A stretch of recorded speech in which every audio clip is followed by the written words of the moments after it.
Good evening and welcome to the Marquette City Commission special budget meeting for April 12th, 2012. Could you please stand and join me in the Pledge of Allegiance? Pledge allegiance to the flag of the United States of America, to the republic for which it stands, one nation, under God, indivisible, with liberty and justice for all.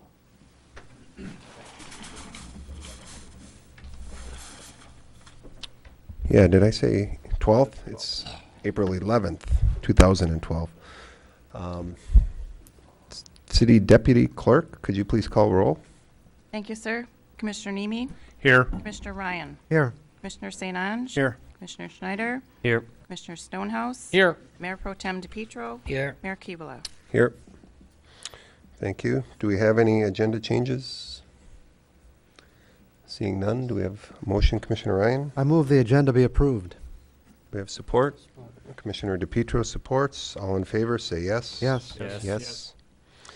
I don't have any announcements tonight. Public comment. Comments should be limited to 3 minutes per person. Seeing all we have is employees and a reporter from the Mining Journal, I'll take that as we have no one here to comment. So as Commissioner Ryan predicted the other night, he's right on. Nobody's here but the reporter. So new business. Do we have a motion to approve the minutes of the April 9th regular commission meeting? Commissioner Stonehouse? I motion to approve the minutes of the April 9th, 2012 regular commission meeting. I'll second that. All right. Any additional comments? Done. All in favor, say yes. Yes. Yes. Opposed? Motion carries. All right, we're to number 2, which is a budget overview. City Manager, is that you or our CFO? A little bit of both, Your Honor. Thank you. First, I'm just going to do an introduction, and we'd like to handle this as informally as possible. So you'll get a chance to hear from me, from the CFO, from many of the department heads for all the different parts of the budget we're speaking to this evening. The other part I'd like to acknowledge, I won't cover material we've sent to you already, so the transmittal letter that outlined really the extraordinary year that we've had we'll take as rote for this evening. Also, I'd like to thank all of the commissioners for the comments we've received on having that exceptional year. You'll see we're going to try to carry that momentum moving forward. And to a very real extent, because of our ability to take such a tight and conservative view of our finances, we've offset maybe some of the challenges you're going to hear about with the direction that it looks like the federal budget, the state budget, and fluctuations in the economy might impose upon the city. And so in that vein, I wanted to also let you know, of course, we've been listening to everything that people have been saying about how can we improve this process going forward. And from your past comments, what we heard was it's frustrating when you're only looking at the expenditure side of the balance sheet, that when we don't focus on the big picture up front, that you're not really getting a good context for making the ultimate judgments that we're asking you to make. And so if you look at the federal budget process, they have a discussion called Analytic Perspectives that gives people a sense of what the president and his administration's views are on inflation, risks to the economy, debt cycles. When you look at the governor, he has a process with the consensus budget in his budget office providing that same kind of overview. And so tonight, this item is our first attempt at trying to provide something like that at a local level as well.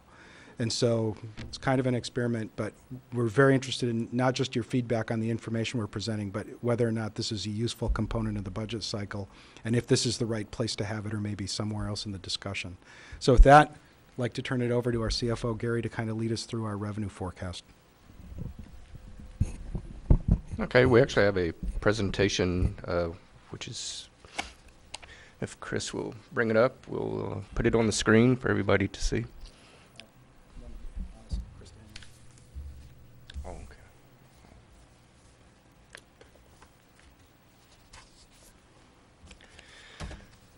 Thank you, Chris. The presentation is called Revenue Forecast Discussion, and this really set the tone not only for the general fund, but really for the entire city budget for tonight and the next 3 nights that we do meet on the budget. Next slide, please. For the revenue forecast, we will see some growth in property tax revenue. We're projecting it to increase 2.8% over what we actually collected for the current fiscal year.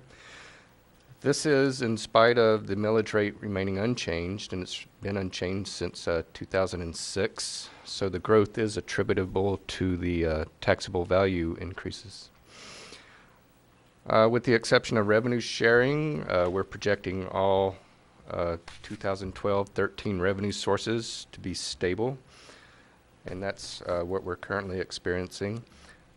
We are seeing diminishing availability of federal and state grant funding opportunities. Even though we are very aggressive in trying to pursue these opportunities, the well is drying up, so to speak.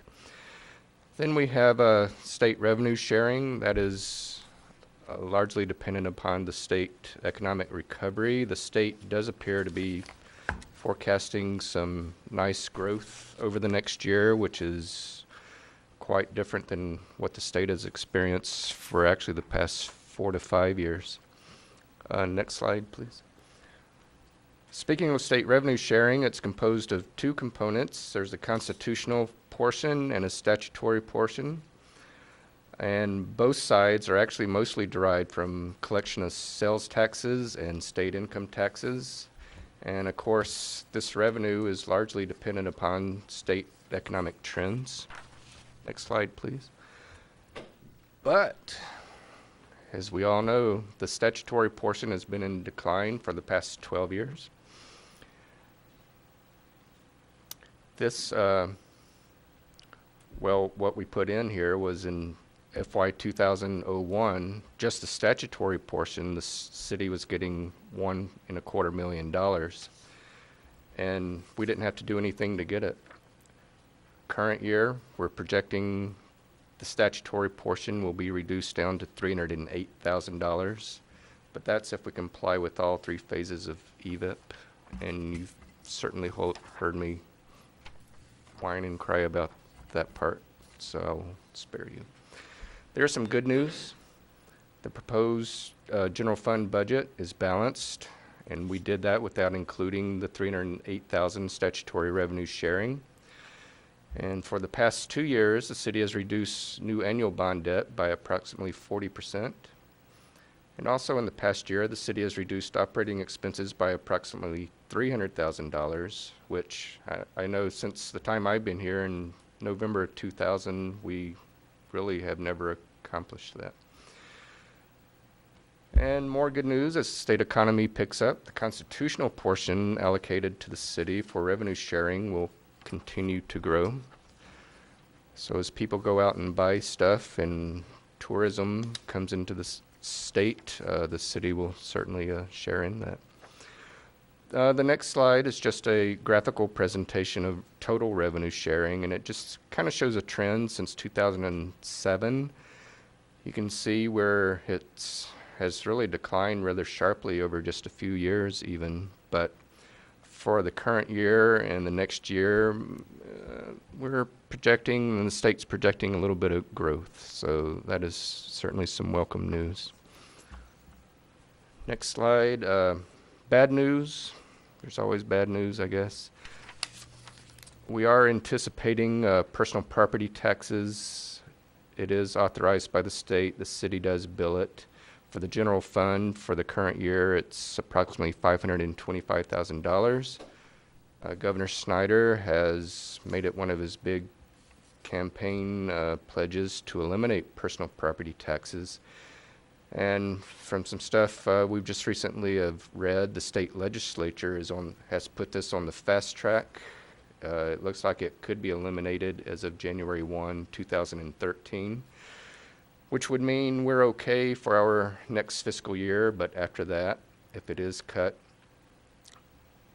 we'll have to plan for that. And the problem is the state legislature has promised to find a replacement revenue, but they are charging headstrong in eliminating it, but they have yet to identify a replacement source for us. So like I said, this next fiscal year we should be fine, but after that we may be spending some time trying to find $525,000 to balance the budget. Next slide, we're getting into some real property taxes, and everybody repeat after me. This is for discussion purposes only. Staff does not recommend raising taxes. That's very important to remember. Our current property tax millage is 14.9225. We have a Headley cap, which is currently 17.9169. For the next fiscal year, we anticipate 1 mil is the equivalent of $589,000. If we were to raise taxes to the Headley cap, that would bring in an additional $1,763,700. But again, repeat after me, for discussion purposes only, staff does not recommend raising taxes. Next slide. These are some things that we're seeing coming down the road. These aren't necessarily in the current or the proposed budget, but things which we will be seeing at one time or another. These are some projects, and these aren't even the normal, street projects that we talk about when we do capital outlay. And you can just read through the list. I won't go through each one, but some marina projects and Coast Guard property, a new fire hall, some playground and park type projects. These projects add up to almost $28 million, and that's the equivalent of 47 mils of property tax. Next slide. We're also, worst case scenario, what we're possibly seeing is the loss of all statutory revenue sharing, which will be another loss of $308,000. Personal property taxes, $525,000. And then there's the We Energies saga that's going on. That's could be $1.5 million hit. These total to $2.3 million, or 13% of the proposed general fund budget. And next slide, what does 13% of the general fund budget mean? Well, just for comparison purposes, for the proposed budget, central administration is just short of $2 million, or 11.1%. Community development, which is like planning, zoning, assessing, that's 1.8 million, or 10.1%. Public works, this is just the general fund portion, because there's also street portions as well, but that's 3.3 million, or 18.4%.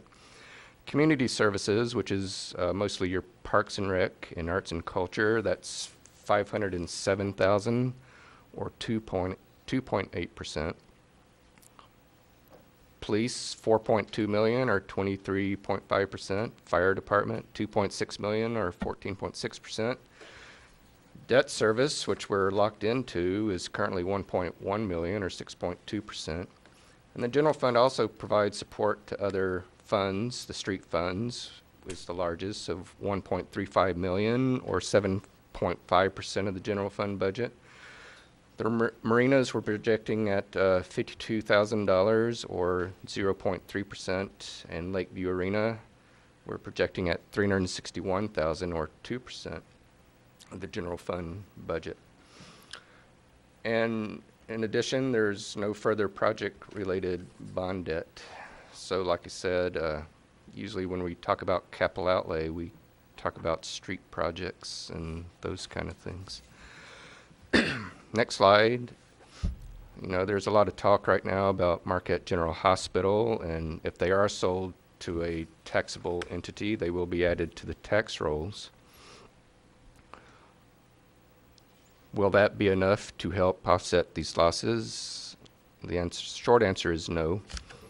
It will help if we're able to keep We Energies, or a replacement is found to replace that. But if We Energies is removed, we're still looking at, well over a $2 million deficit with all those other issues we were talking about. But again, this is worst case scenario, but it is very possible this could happen. I interrupt, may I? Yeah. Just, that sentence, is that correct? If MGH is added and we is retained, we could still lose 300,000? How would that occur? That would be through revenue sharing mostly, the 300,000, and the personal property You're tax. not assuming that Marquette General is going to add much to the tax roll? Okay. It will add some, but we're not currently, we won't really know until assessed values come in, but we aren't projecting it to be the savior of the city. To give you a sense of the $1.5 million that we contributes, only $5,000 of that is personal property tax.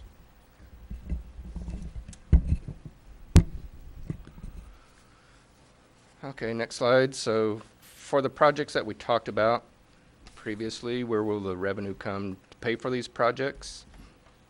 If you make some assumptions that projected economic growth is stable or improves, and personal property taxes remain or a replacement source is provided by the state, and there are no other service impacts, like requirements to absorb reductions in senior services, the library, county services, or MAPs.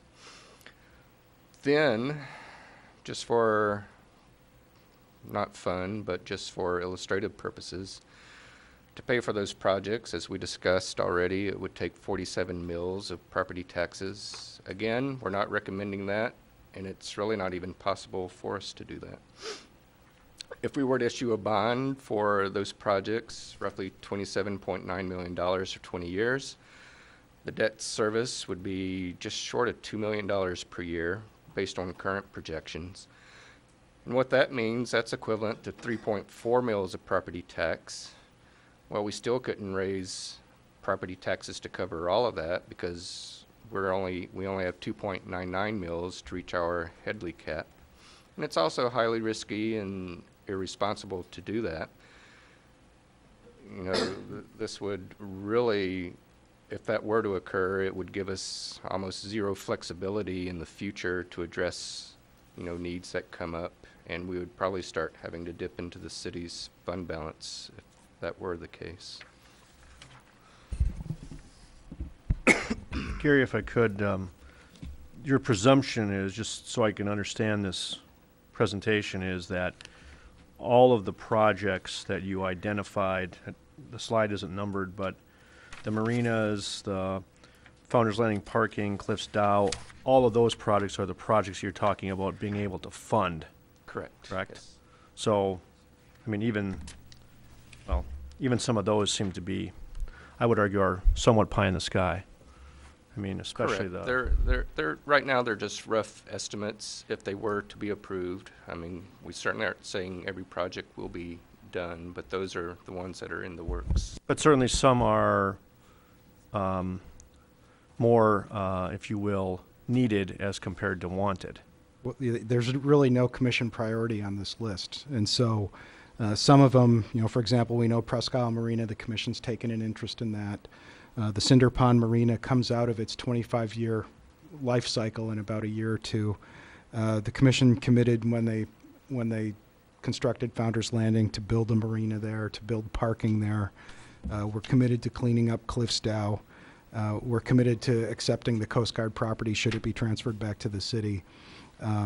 So some of these projects have already been before the commission, are pretty well known. No priority's been given, and no specific direction in terms of when or how the terms and conditions of implementing them are being offered by the commission. But this is currently the list of things that have been in discussion, either within committees that have made the recommendations to the commission or that the commission's already aware of.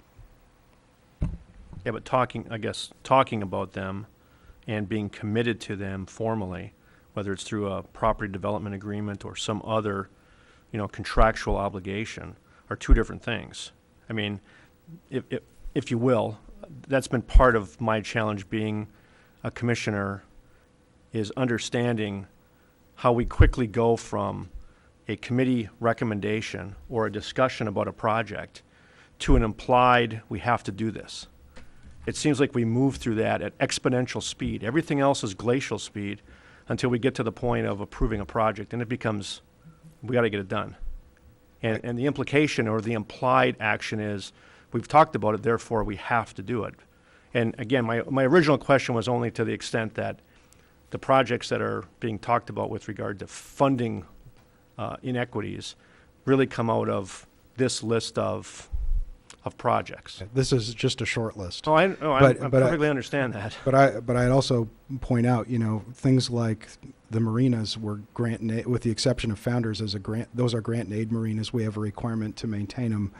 The Founders Landing Marina is the result of an agreement with the Founders developers. The Founders Parking is the result of an agreement, and these are encoded in the brownfield plans we had to submit under Act 381. So these are all things that we've put in place. Cliffsdow is related to the purchase of the Cliffsdow property, the requirement by DEQ to remediate it.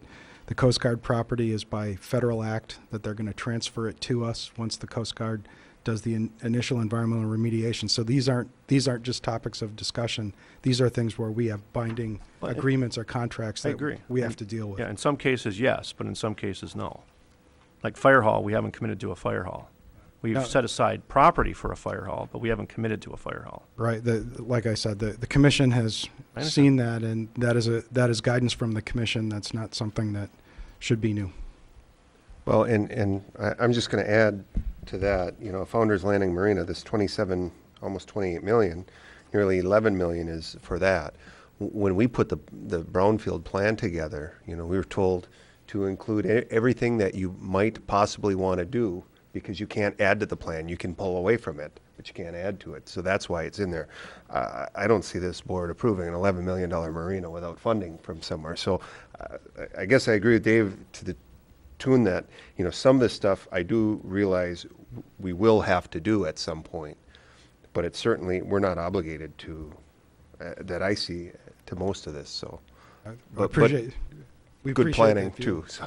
Yeah, we appreciate that view. We don't have any formal guidance yet from the commission on what we have to do, what we don't have to do, when we have to do it.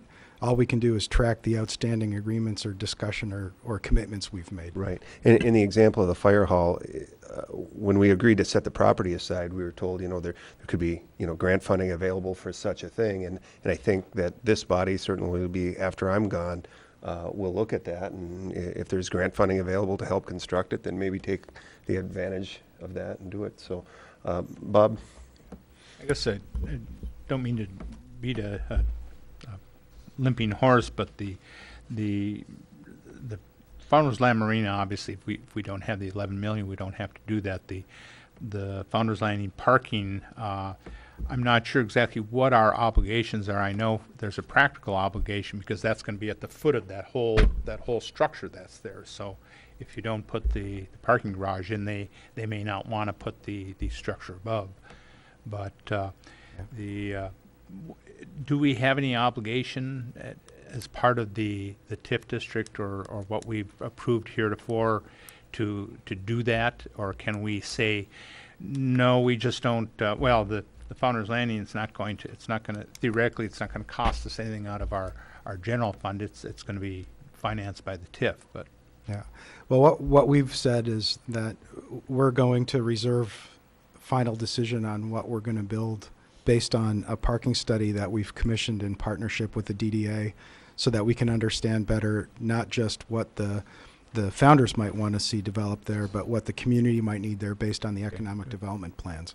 And so we have some flexibility in what we need to do, but at some point, you have to pick a number to put in there for planning purposes. But again, this is not prioritized, doesn't include the usual things. This is what we know of currently that has either been the product of these past agreements or decisions, or potentially things that we're going to be directed to by this commission. The challenge for us is less the specific project, because these are all things that have been covered in some way by some of the advisory bodies, as well as the commission itself. The challenge for us when we talk about how we're going to fund it is deconflicting which projects have priority for which funds.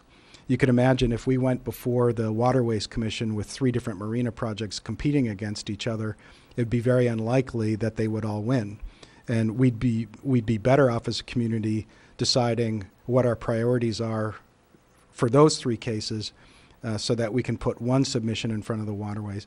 We'd not only make it more likely that we'd be considered, but we would maintain control of our priorities instead of letting waterways decide which of the three might be their priority versus ours. So lacking some kind of a schedule or lacking some kind of clear guidance from all the advisory committees or the commissions, right now all this represents is potential total worst case costs that we might face if we had to undertake all these projects today. One quick, the $1 million for the Coast Guard property, I guess in my mind, I thought we had like 200,000-300,000 left that had to be done there. How did we get to $1 million? With any time that you get property, you have to establish some kind of a sinking fund for maintenance and operations. So what that represents is the liability for all the buildings on site. And so they're going to remediate the current station commander's house, environmentally speaking, making sure the soil's not contaminated and the paint isn't there, complying with NERPA and CERCLA and all the requirements. But once we get the buildings, we'll have to maintain them. And so there's garages, there's outbuildings, there's other structures there that when we get it, potentially we're going to have to replace roofs and replace siding and other kind of things. Pave a parking lot maybe. That'll be a something first like for that. the city to undertake a project with that kind of a scenario. But I think it's admirable.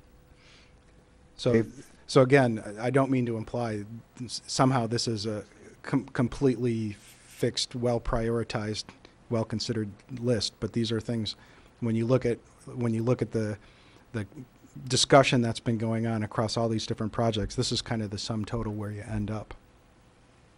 Dave? Thank you, Your Honor. I guess since I started this mess, and it says we're 25 minutes into what will seem like an eternity to get this thing all hammered out, and I don't want to start off on the wrong foot and make it argumentative, but perhaps we're actually saying the same thing.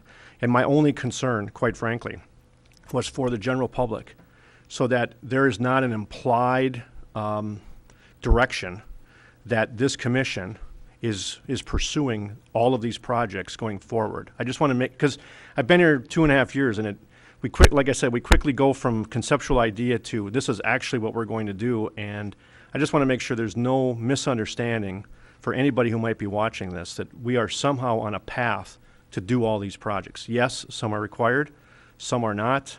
There's a lot of great projects out there. We can't do them all.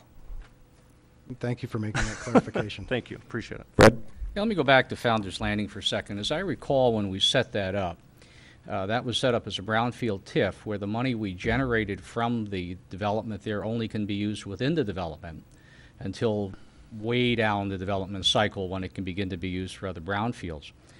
So with that in mind, the money that we're developing there, the money that's coming in the tax base that can be directed against any project that we've identified on that list, those projects would not be done until that money is sufficient to allow them to be done. Exactly. So really, these are not general fund projects by any means.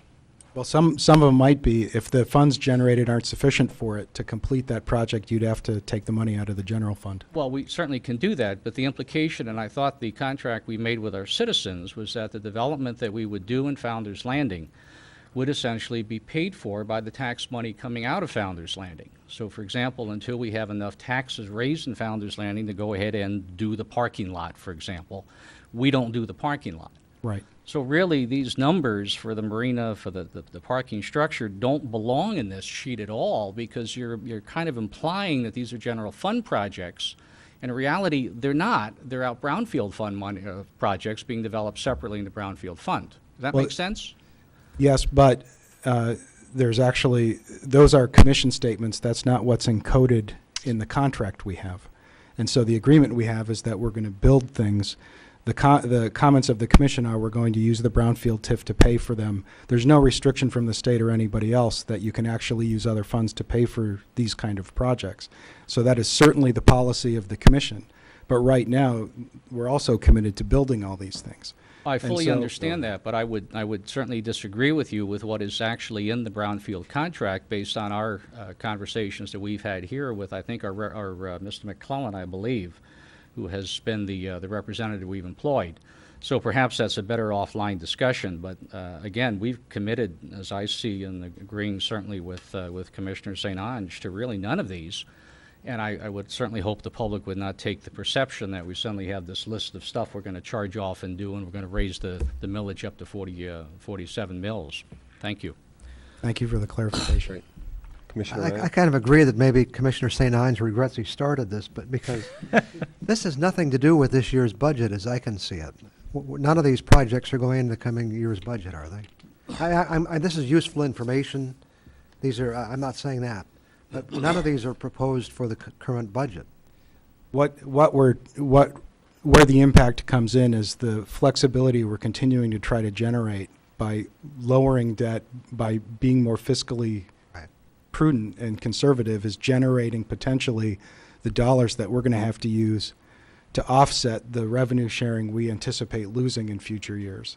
And so when you look at projects that may or may not be occurring in the next fiscal year, we're trying to plan for that in this fiscal year. So if we incur some kind of debt this year, if we sign a grant statement, if we sign a matching fund statement to pursue these this current year, it'll have an impact on the next current year, and it'll undermine our strategy. My point, I'm not objecting to seeing the list. I think it's good for us to see that.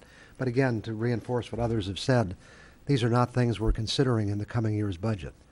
And certainly we would not be taking any of these steps to fund any of these projects at this time. But it's good to know they're there, and we also have another list of I don't recall what we call that list, but potential, what was that? Yeah. Anyway. Yep. All right, Oh, one thank you. quick follow-up. I kind of agree with Fred's rationale for the Founders Landing items. I don't think they belong in this list, but all they do is they take the $27 million list, bring it down to $13 million, which is still, pretty insurmountable given the scenario you're trying to lay out for us for the future. So, Thank you. I certainly didn't mean to create this much controversy, but we're chewing on this bone, maybe we'll miss something later. All right, you got one more page, Gary? Yeah. Well, I apologize. That list was just meant to be for illustrative purposes. Hopefully everybody realizes there's a lot of discussion that needs to go on before any of that is undertaken. It was just meant to present a worst-case scenario picture. So I apologize. A 3-minute presentation turned into 30 minutes. But. So last slide, moral of the story is we did balance the 2012-13 budget without use of fund balance or statutory revenue sharing. We didn't have to do any slash or burn scenarios this year, which a lot of municipalities in the state and throughout the country are still, having to do those types of things. So we do feel very fortunate we aren't having to slash and burn. Just to reiterate, staff is not recommending increasing bonded debt, and we're certainly not recommending increasing taxes. There is a lot of uncertainty, as we were trying to present in this presentation, that even though things are balanced and may even start to be looking good, there's still a lot of uncertainty out there. And kind of the philosophy we've undertaken with the current budget and the one that we're proposing is to plan for the worst and to hope for the best. So that concludes the presentation. Commissioner Ryan? Just a couple of follow-up questions quickly. When you refer to the Headley Amendment, I think I have a pretty good understanding, but maybe it would be worth explaining how that Headley cap affects us in a simple way. It would actually probably take the assessor to fully explain it, but it does take into consideration certain additions to property and then subtractions, and then a formula is placed against the current cap, and a lot of years it doesn't affect us, but some years it can reduce the cap even further, but it's something that we'd probably have to have the assessor to fully explain. And we also have the Proposal A, which limits property tax growth unless you sell your property, but if you're a current resident, it limits it to the lesser of 5% or the current rate of inflation. Okay. Yes. Bob? Bill had a further comment. are you done, Don? No. no, I only wanted to mention too, of course, that, again, the first statement Gary made was that we're expecting revenue to rise in spite of the fact that millage rises. Headley doesn't address that. And the opening comment, how the federal government forecasts, the state government forecasts, we're looking at a 2.8% growth going forward. The president's looking at 3%, the governor's looking at 2.2%. So we're not quite in the middle, but we're kind of splitting the difference, and we've seen that in the property values and assessments so far. I did have one other question, and that is, you said that if economic conditions improve, the revenue sharing could go up, the constitutional revenue sharing. Correct, Can you- which is made up of sales tax and state income taxes. And how is it affected by current economic trends? I'm not questioning, I just No, want a better usually economic understanding. growth means there's greater sales, and there'd be a bigger collection of sales taxes, and also people are earning more income, which would increase income tax. I understand that, but how does more of it wind up in revenue sharing? I'm just asking the question. We get a percentage of what the state takes in, and the state takes in more, or So that, okay, Correct. It's set by formula. Yeah. okay. Just a quick question on that Headley cap. Can that be overridden by special votes? There can be a special vote, and we can go up to the charter limit, which is 19.65 now. Oh, Well, it okay. was 20, Okay. but .35 is dedicated to the senior services Right. now. Okay. all right. Any more short presentations?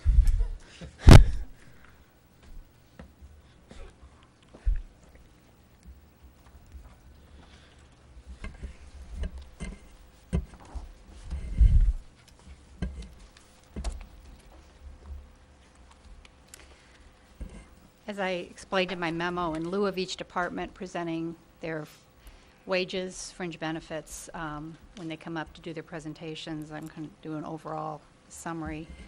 I handed these sheets out earlier so you get a chance to review them. It's a lot of information. I don't know if you want me just to briefly go through each item or if you had questions about any particular item. Maybe any area where we've seen any significant change. I think everyone's been here at least through one or two of these, so. There's a couple of law changes. Under salaries and wages, while this doesn't necessarily affect salaries and wages, we do have 2 bargaining unit contracts that are up for renegotiation. And PA 54 of 2011 states that when a contract expires, the city is not liable for any increase in fringe benefits or salaries during that period until a new contract is ratified, and then there is no retroactive going back and putting in increases at that point. So that will affect somewhat budgeting in a fairly minor way. Social Security, this year, the payroll tax cut, as it's been called, has been extended through the end of 2012, so that means employees will see more money in their paycheck. But for the city's standpoint, it remains the same. We're still paying the same portion, 6.2%, which is Medicare and Social Security. We are paying it on a higher wage base this year. The wage base has gone up to $110,100. Health, dental, vision, and prescription drug coverage. We have 3 of the bargaining units that are still under contract, and their rates that they pay are established in the contract, so there'll be no change there. The 2 units that are up for negotiation will be discussing, healthcare will be one of the items we'll be talking about, and looking at complying with EVIP and PA 152. For retiree healthcare, last year we did apply for the early retiree reinsurance program through the federal government. We were able to obtain $132,000 approximately in reimbursements that we are allowed to apply towards any increases in retiree health. So we are not showing any increase for the city in retiree health costs for this year. We'll be using EVIP funds to offset those premium increases. Oh, I'm sorry, ERP. Wrong acronym. ERP funds. Yes. Do retirees see an increase in their health costs? That, Yes, they could. okay. They could.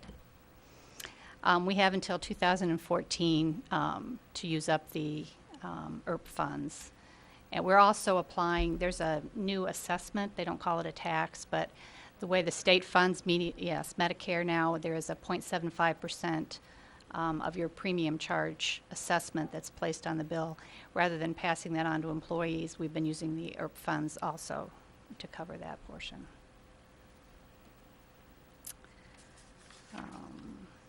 Life insurance, AD&D, there's really no changes there. Unemployment insurance, this year the taxable wage base will increase to $9,500. And I put a brief explanation in there. It could revert back to $9,000. It's possible. Our merit rate has gone down very slightly from the previous year, so our unemployment charges are pretty much flat. Workers' comp this year, we have not yet received our new rate. We expect it after April 16th, but I don't expect a whole lot of change in that area. Pension is one area because of the economy. We've seen both the MERS plan and the Act 345 defined benefit plans. Our funding status has declined. We've gone from, I think it was 71% down to 68% this year. And for the fire police, we declined from 85% funded to 82% funded. A lot of this can be attributed to the losses that were incurred when the economy went into recession. And while we've made a lot of gains in the stock market, MERS uses a 10-year smoothing formula and Act 345 uses a 5-year smoothing formula. So it's going to take a while for those gains to push us in the other direction. Any questions?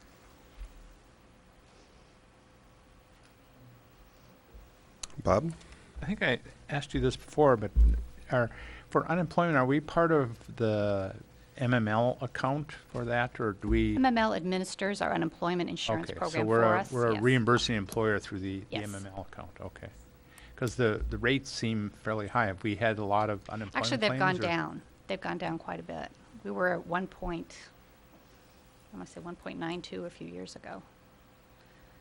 And it's based on your past, it used to be 5 years of experience. Now I think it's Yeah. 3.5. Well, I'm familiar with the account because Yeah. Marquette we used that, and we never.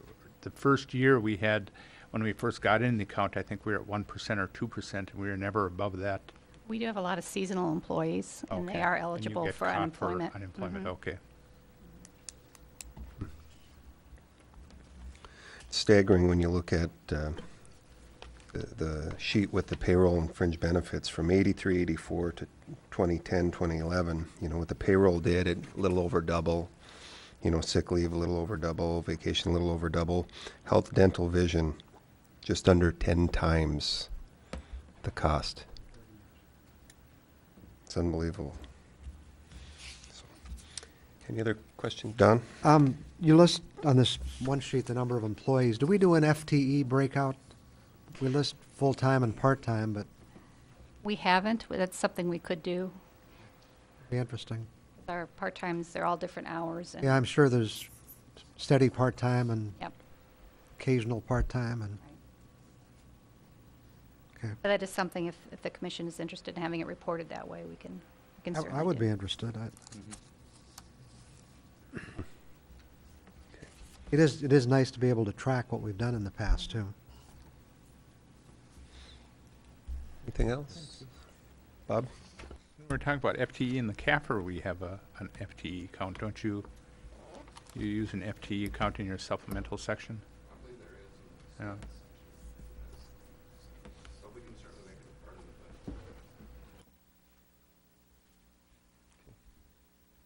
budget. Questions? Dave? Not really, just an observation, I guess, John, after what you said. I mean, the thing that really sticks out to me is our fringe rate is unbelievable to me. It's astronomical. I don't know how many, whatever other adjectives I could use to describe.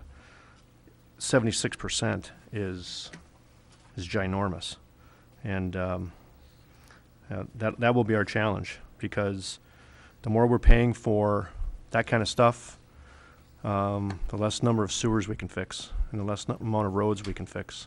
So at some point, we got to bring this into balance. Thank you.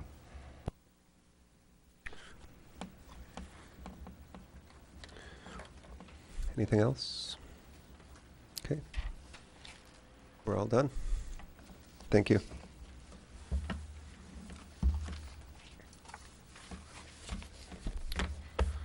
Okay, next up, general fund non-departmental revenue.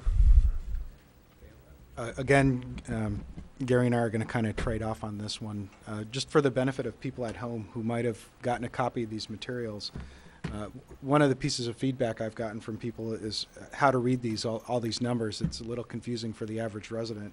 Maybe the easiest way to do it, to create the simplest kind of a view, is if you put your finger on the 2011-12 budget and you put your finger on the city manager recommended budget, you'll be able to compare the current year to what's being proposed for the next year.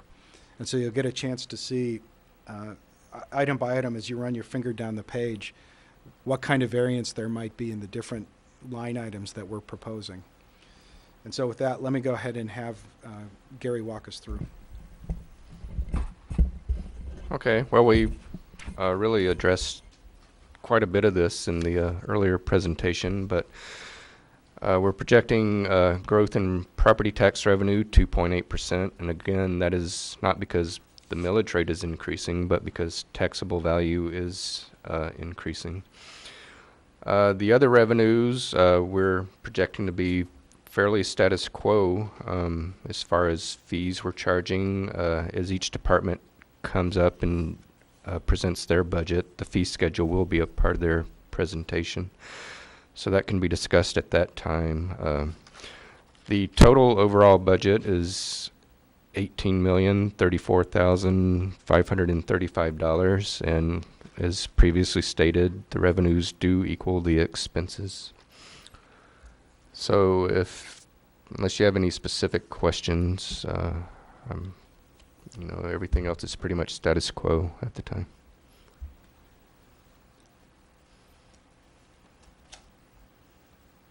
Must be saving time for Carl later. So, no questions here? Only a comment. I do appreciate the graphs provided. That's helpful. Thank you.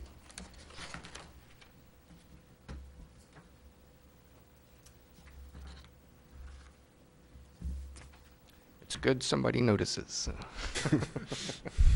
Pretty colors. Not all in the red.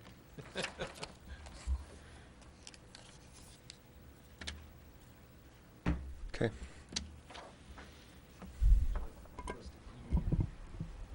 The next topic we're going to be taking up is central administration. It'll be myself and a few other folks leading the discussion. The first one will be the legislative account.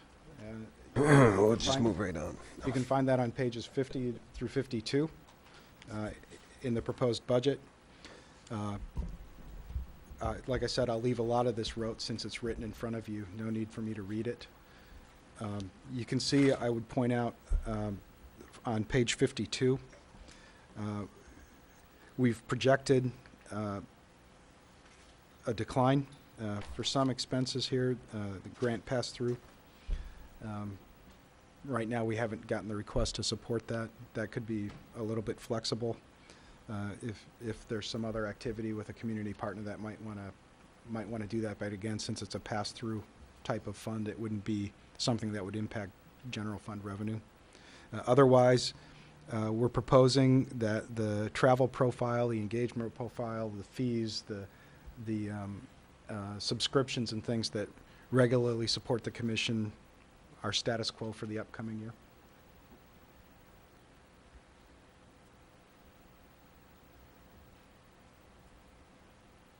And unless there's any other questions, be glad to move on. I don't think so. Okay, we'll move on to the head office.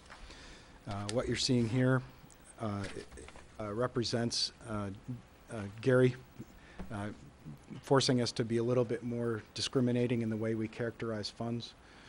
What we saw over the course of the last year, and you're certainly very familiar with this, is a lot greater integration between the policies and the intergovernmental cooperation between the city and other bodies, like the governor's office, like the county, like MAPS, other jurisdictions, Northern Michigan University. A lot of those things represent a time where we're either pursuing grants or we're pursuing potentially common policies or other type of arrangements, and so we're characterizing that now under strategic planning as opposed to just being a front office expense. So what you're seeing here actually, although it looks like we're spending a little bit less on the front office, some portion of that activity has actually been transferred over to the strategic planning account. I guess at this point it'd be also good to remind you in our letter of transmittal, we're actually for the overall budget proposing a 2.6% decrease in spending next year. And so some of those things you're going to be picking up through the level of activity across all departments. What you're seeing in the specific expenditures, again, reflects a little bit of a difference in the way we're accounting for time and the fringes associated with that, and really pretty much a flat line for everything else.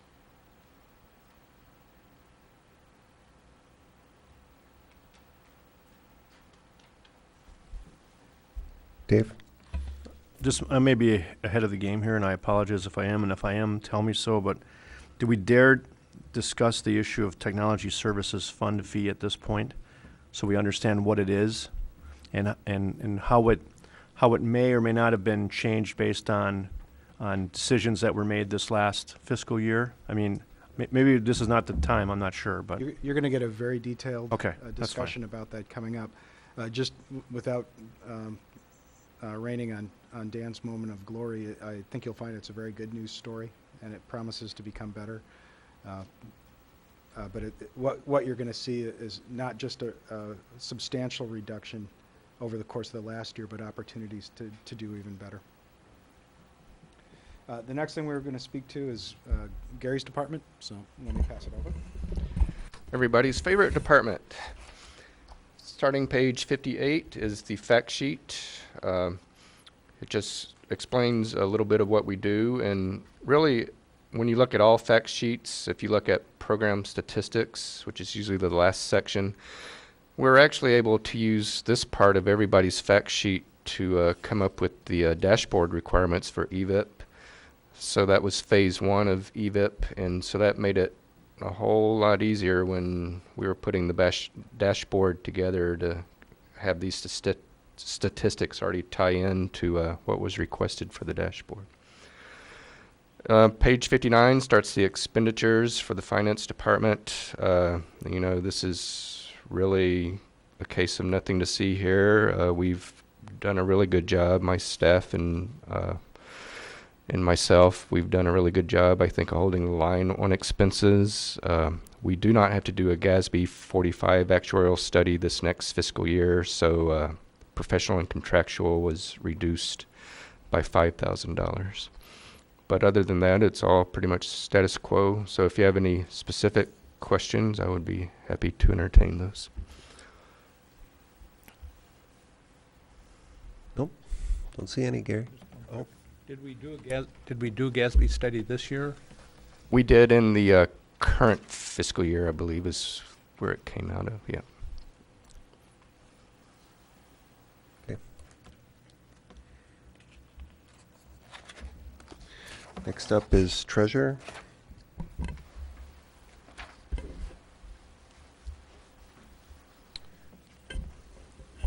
Welcome, Diane. Thank you. Good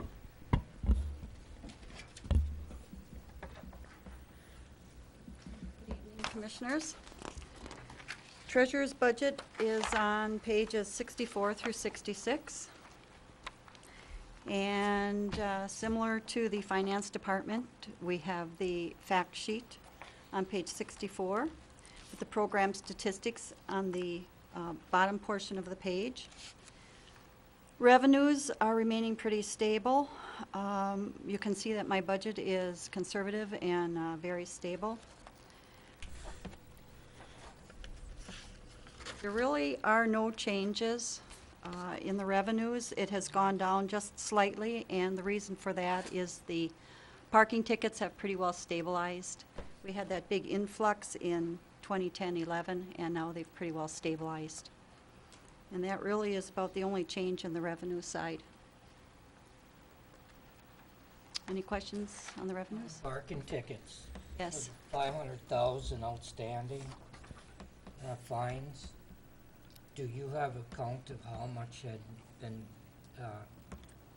I don't have a current balance, no. In order to obtain that, I will have to run several reports and compile it, which I certainly can not do if you'd like. requesting that, I just, Okay. maybe there was something there that, There is no single report that will give me Yeah, that. 'cause Yeah. I remember we were at 500,000+, so, Right. and that's way down, but I didn't know where we were at this time. I know that boot was pretty impressive once it gets locked on a tire. Bob? Diane, in your budget, you've got 14,000 budgeted for parking ticket statements, or parking statement mailings. Is that for rental parking spots, or?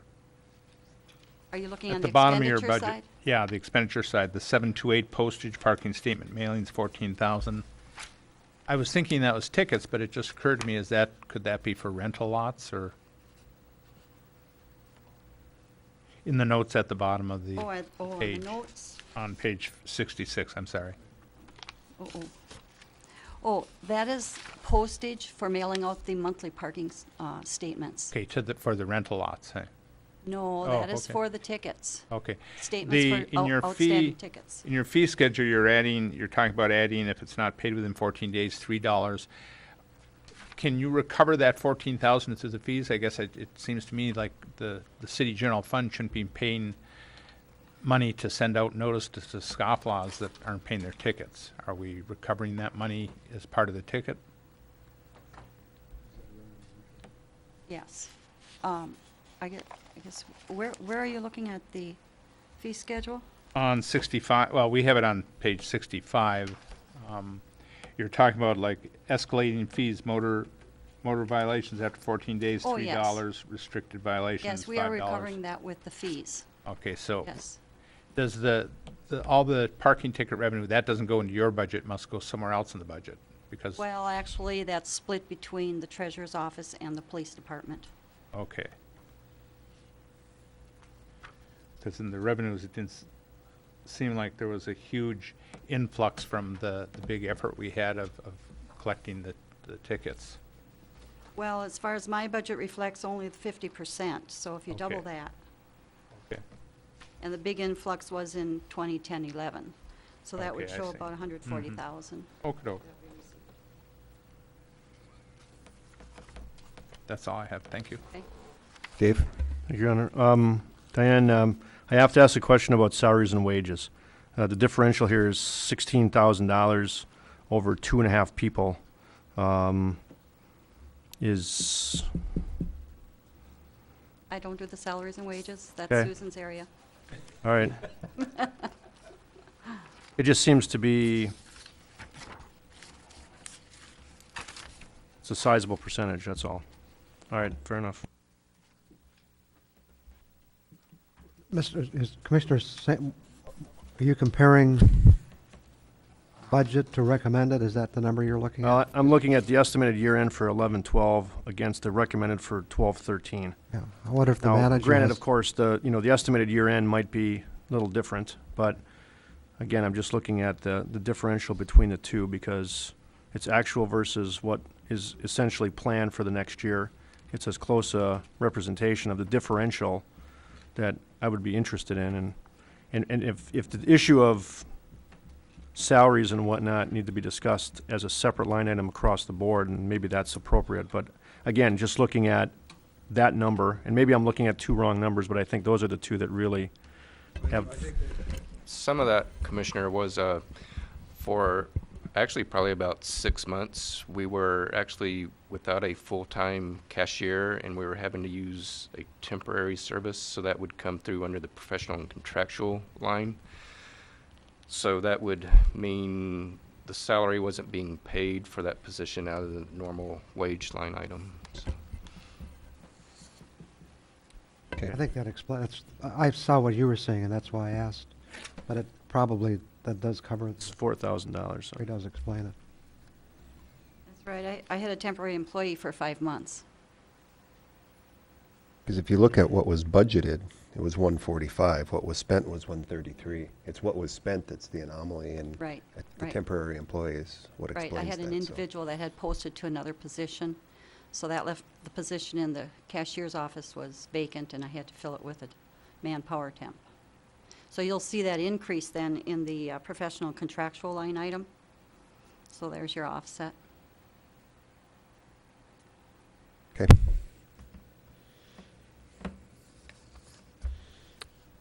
Any other questions? You're good? Would I ask my colleague, the city attorney, to join me? Sure.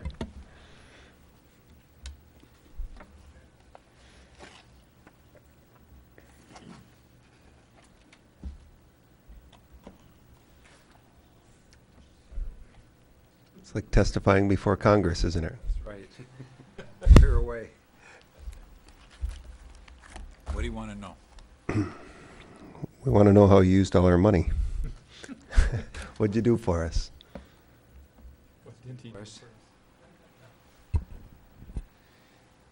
As you can see, there was no increase calculated or requested in this year's budget from last year.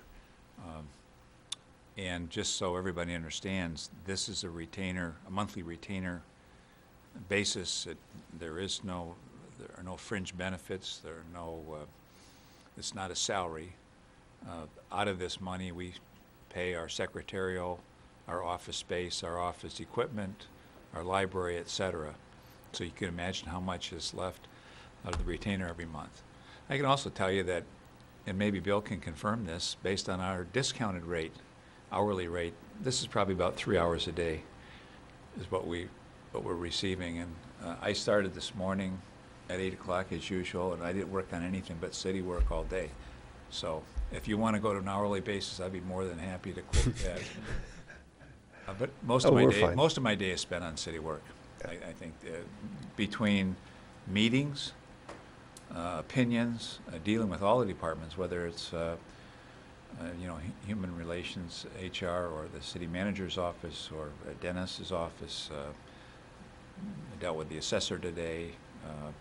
All kinds of things. Labor issues came up today. We talked about contracts, real estate matters. So there's a whole array of things, including ordinance violation, prosecutions, and things like that. Okay. Bob? Do the duties that you have listed here, does that include the labor contract negotiations within the? Yes, we changed last year to wrap it all up into one. Right, I thought so. There is no additional money Right. for any of the services that we render. That'll be a considerable difference based on what we had the last time, so. We negotiated 5 contracts over the period of a year Right. or longer, and there was a significant cost to that. This year we have 2, and it'll be certainly time-consuming, but it's part of this. Right. And also, I'd like to point out, included in that monthly retainer is that when you're out of town, we have a competent attorney to stand in your place for us, too. There are so. primarily 2 of us doing work every day on city stuff. One person can't do it all, let's put it that way. If you ever decide to go in-house, you'd be looking at least 2 people. Okay. Is there a certain kind of ebb and flow to it? Thinking of the fact that some years you're going to be negotiating contracts, some years you're not. The ebb and flow is whether or not on a monthly basis we get near our retainer amount. That's very seldom. We keep track internally of what we bill, even though we don't bill it, so we can see whether we're getting, whether it's a good deal or a bad deal. But I would say there is an ebb and flow to the legal practice, particularly when you start talking about labor work. But I would say pretty much there isn't a day goes by that I'm not in touch with Bill. Yeah. And let me offer too, Ron provides extremely valuable support to staff.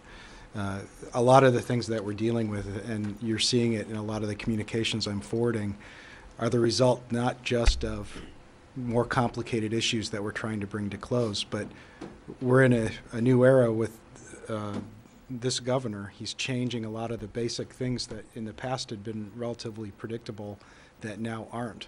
And so very frequently, we're seeking out Ron's advice on how this is going to have an impact on our existing procedures, our local ordinances, ultimately things that we have included or not in contracts. And beyond that, we're seeking out his advice more and more in support of the legislative affairs of the commission to try to get some sense when the Senate or the House introduces a bill, what the potential impact might be on the city, so that we can make recommendations to the commission or anticipate what might have to come to make sure we're able to seek the best outcome for the city. And so he provides an invaluable service, and we're grateful for it. Thank you. Right. Questions? All right. Thank you, Ron. Thank you.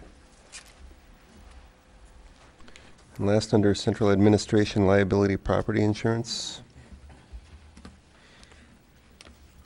page 138, 139. Thank you, Your Honor. This one is actually pretty straightforward. I'll leave it as wrote and just stand by for any questions.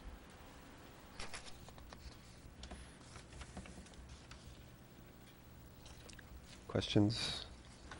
Bob, any questions? Nope. No? Okay. Doesn't look like any significant change at all, so. Actually, we're paying less, and that's a good news story. Thank you, Your Honor. If I may, could I then turn it over to Carl Zuger to lead us through community services? You bet.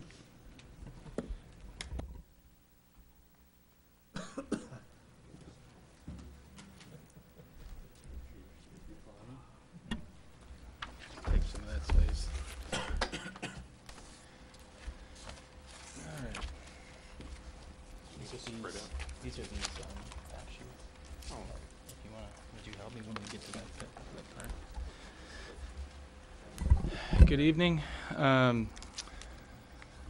The next few hours, I will be presenting To yourself.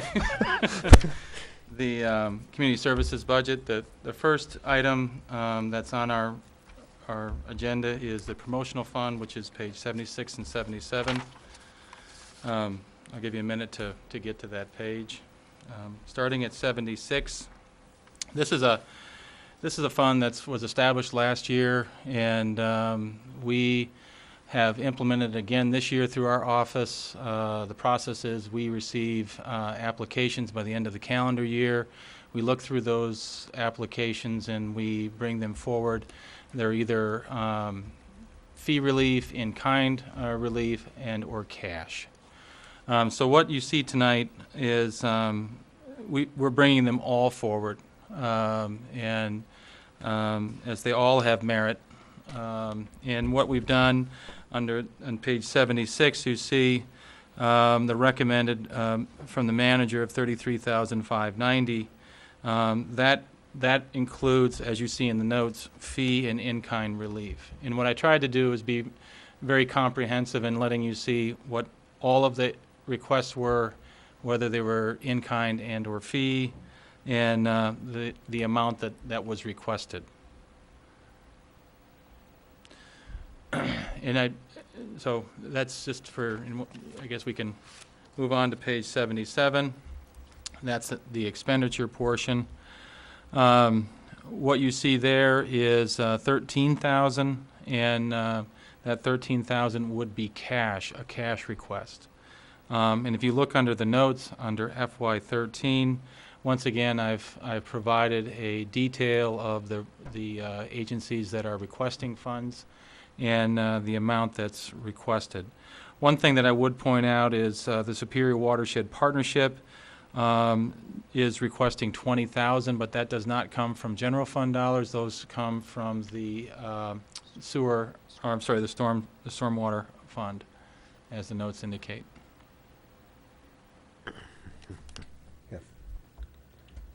A question about the Superior Watershed Partnership.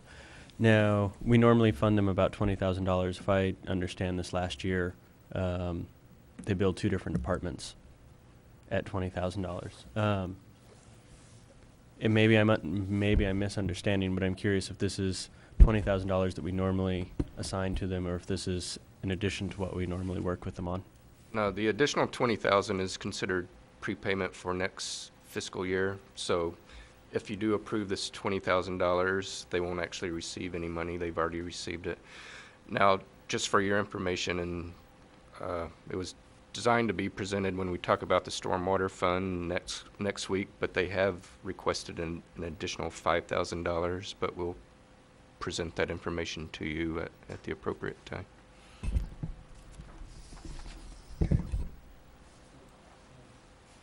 Go ahead, Dave. I just need to understand this, just if I could. So on page 76, what's being proposed is fee relief totaling $23,520 and in-kind services totaling $10,070. And these are the folks that would get it in the amounts. Now, so what is, I apologize for being a dummy here. What's page 77? Well, 77 would be the cash requests. So the first, under the first page, it's revenue, and you're seeing a negative 33,590, and then under the page 77, that would be a cash, which would be an expenditure.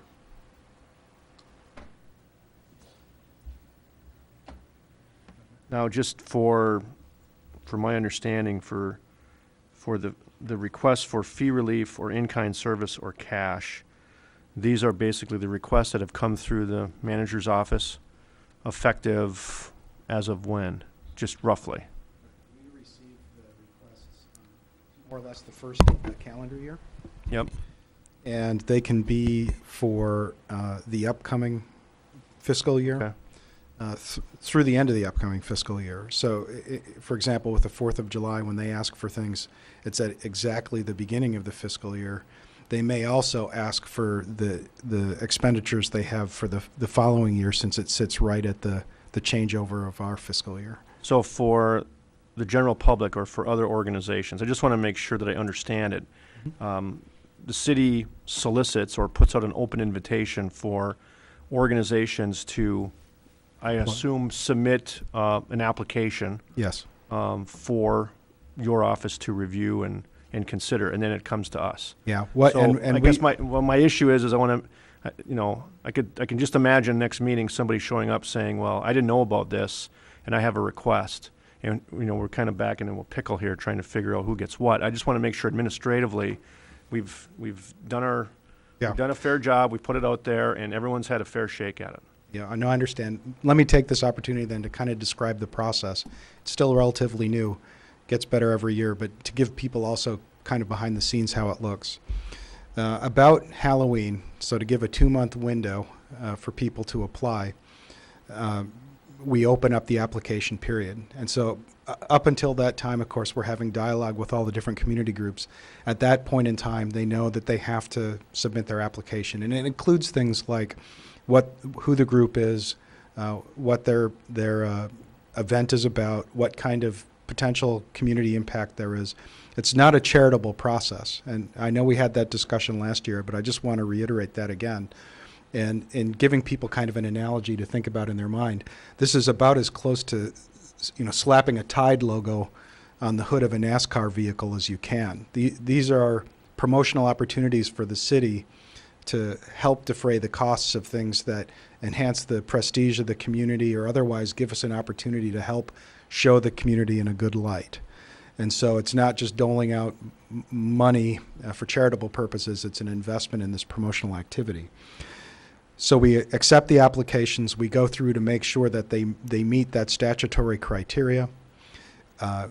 Once we sort out the requests for fee relief or in-kind services, things like DPW picking up garbage or putting up barricades or things like that, and the actual outright cash that people are looking for, and then as well vetting it against the expected community outcomes, the fact that it's not going to be used for charitable purposes, we take that final list and put it forward then here to the commission through this process. And so it's actually gone through a pretty fair amount of rigor. We don't make judgments per se on the value of the promotional activities. We leave that, of course, to the commission to decide how and what the prestige value or the other value might be. In this particular case, everybody who applied met the criteria. And That was going to be my next question. Did we turn anybody down? yeah, not the only. You don't have to name them. I'm just. Yeah, no. I'll let Carl speak to it. But we had applications for things where it was really more of a program expense. Somebody would be putting on maybe a summer activity or maybe a year-long activity where they were looking to defray part of the administrative costs or the actual costs that an individual participating would otherwise have to pay. And so those didn't meet the promotional criteria, so those didn't happen. But they were a very small portion of the overall application base. Well, I guess what I'd like to see, this is our first night into the budget session. There are some items on here that certainly I may question, and I'm sure other commissioners do. Could I ask that maybe we get a copy emailed to us of that slip for these items, and also maybe a description of the cash contribution requests and what they're used for, and then as the budget sessions move on, typically our last session is where we hash out some of these things. At that point, we'll, as individuals, we'll review that and we'll iron this out. Thank you, Your Honor. We'll do that. Let me offer only two other things just to be aware of. For anybody who doesn't get support from the city for this, if it ends up being a more charitable kind of an activity versus a promotional activity, we have partnered with the Marquette Community Foundation to establish a charitable fund where in the event that applicants who don't meet this criteria are still looking for some kind of support, we direct them to the Community Foundation where they can apply then for grants through charitable purposes. The other thing I'd point out is that there are some city expenses embedded in this as well. The cost of putting on the open house is considered a promotional expense, and you're seeing that included here as well. Okay. All right. Commissioner Nemi? On page 77,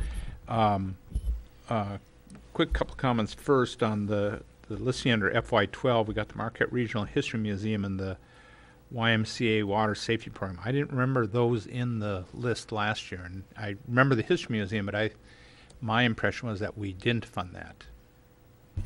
Correct. That note just reflected those that were requested, and Okay. then we had the exercise where the city commission decided which ones to fund. Okay. And The second question I have is, on the year-end estimate, where do we get $88,000?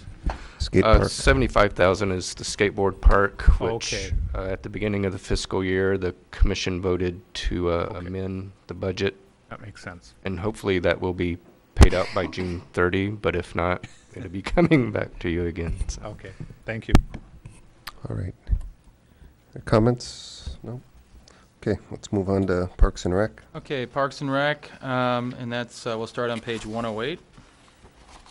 And I think I'll maintain the tempo that we've had with the previous budgets, funds, in which I'll try to point out things that are either significant changes or efficiencies that we've created. This is Community Service Admin 101751, and we're starting on page 108.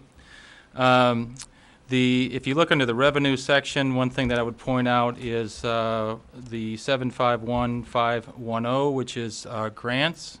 That is the Michigan Natural Resource Trust Fund that we just submitted for the restroom facility at McCarty's Cove, and so we're booking that as a revenue if in fact we are successful with that. Other than that, I think you're seeing some pretty standard conservative numbers in terms of what we anticipate for revenues. Under the authorized positions, we've included a portion of the clerical aid that in the past has all been funded by Lakeview Arena, but the fact of the matter is we try to do cost accounting and try to cost out the employees of the specific funds that they do work, and we anticipated about 25% of their work coming from this particular fund. And then the other one thing that we've got that's new this year is the Market Master. This is the farmers market. It was determined that the city would be required to provide the Market Master to enforce city ordinances, and so we are anticipating hiring 2 seasonal part-time Market Masters and for the dollar amounts that you see there.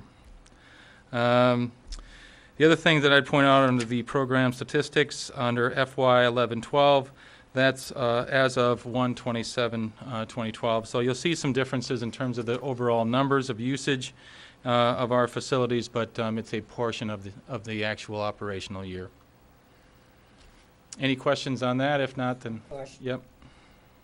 Just one question, and that would be on the Island Store Pavilion. Seen that in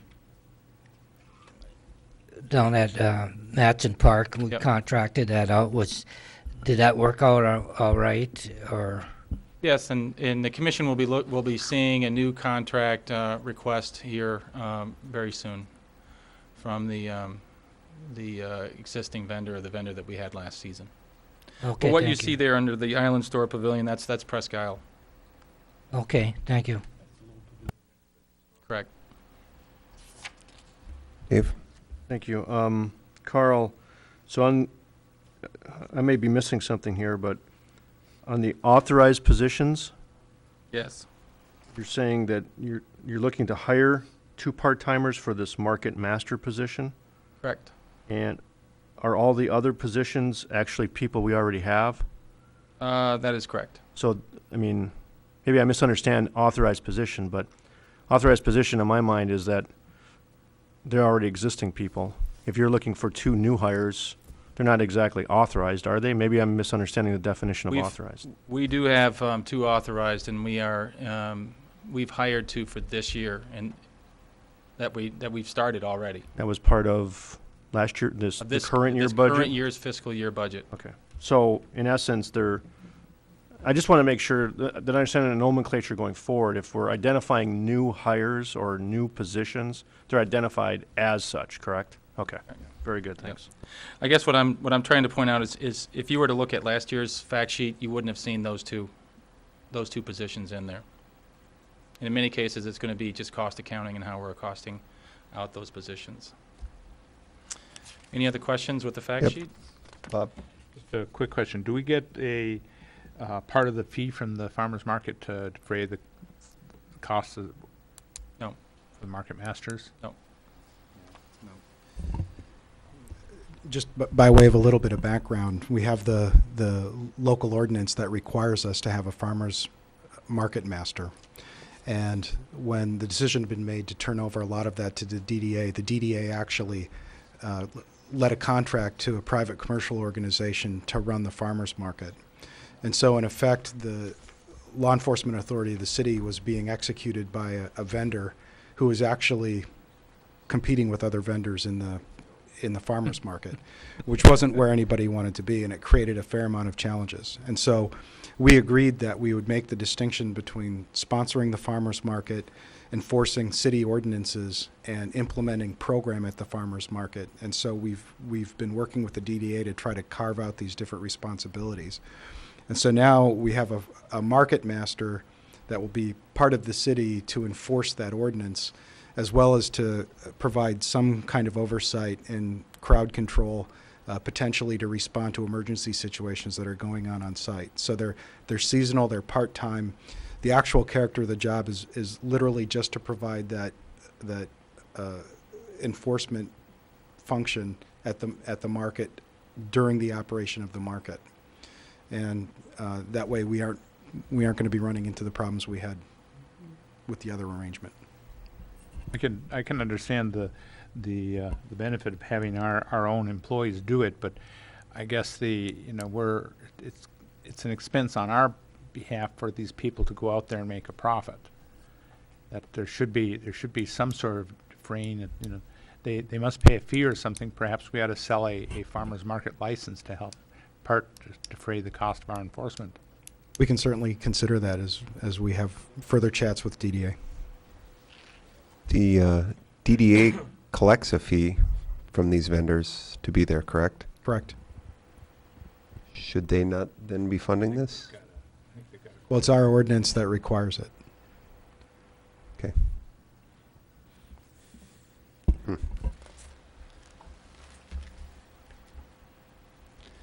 Okay. If there's no more questions, then we'll go to 109, and that's the second part of the Community Services Parks and Rec, 101751, and this is what we made a shift last year. This is the maintenance of the athletic fields, and this is really the inner portions of the fields. You see the authorized positions. We're not requesting any additional positions or any additional numbers. And then under the program statistics, you see the use of the fields. One thing I would point out is Tourist Park, we did not have that online last year due to the request of the BLP and the construction of the dam project, and they have requested us to continue to have that closed down this season for the construction site, because they're staging product out there, and they certainly have an interest to maintain some safety. And so we're not selling one of the picnic sites, and that facility will be offline.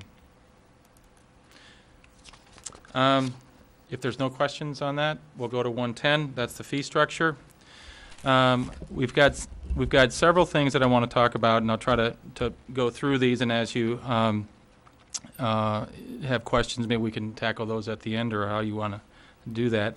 At the portion on top under Tourist Park, we're proposing a 14-day camp fee, in which we have sort of a prorated fee for sites with electric, full hookup, and tent-only sites. What we found in the past is that there's a real need for this, and we get asked this quite often. A lot of times we get contractors that may be in for a short while or for a few weeks. They've got a camper and they'd like to be able to have that. We also get some retirement crews that come through and they'd like to have that 2-week option. And so we're sort of trying to respond to that request. And so that's what you see there. And this is what we've done, is we've done some market research, and this is pretty much what we think is a reasonable rate for a 14-day rate. Under the band shell, and I'm just going to continue to go down, and I believe everything that's changed has been put in blue in the fee structure that you see. We're striking non-commercial in front of permit fee, and because we don't see it as from an administrative standpoint, it's just not something that we tend to see, and so it doesn't really make much sense to have that verbiage there. And then we're going up $5 for that per hour for that particular fee.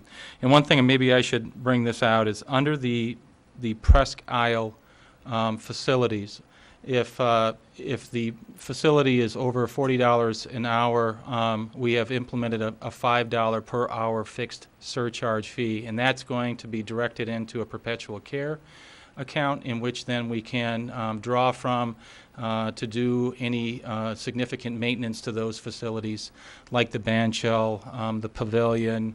It just, rather than trying to draw from the general fund, our fee structure is setting up sort of a sinking fund, or a fund balance that we can draw from. So on some of these you're going to see that, and I'll kind of point that out to you.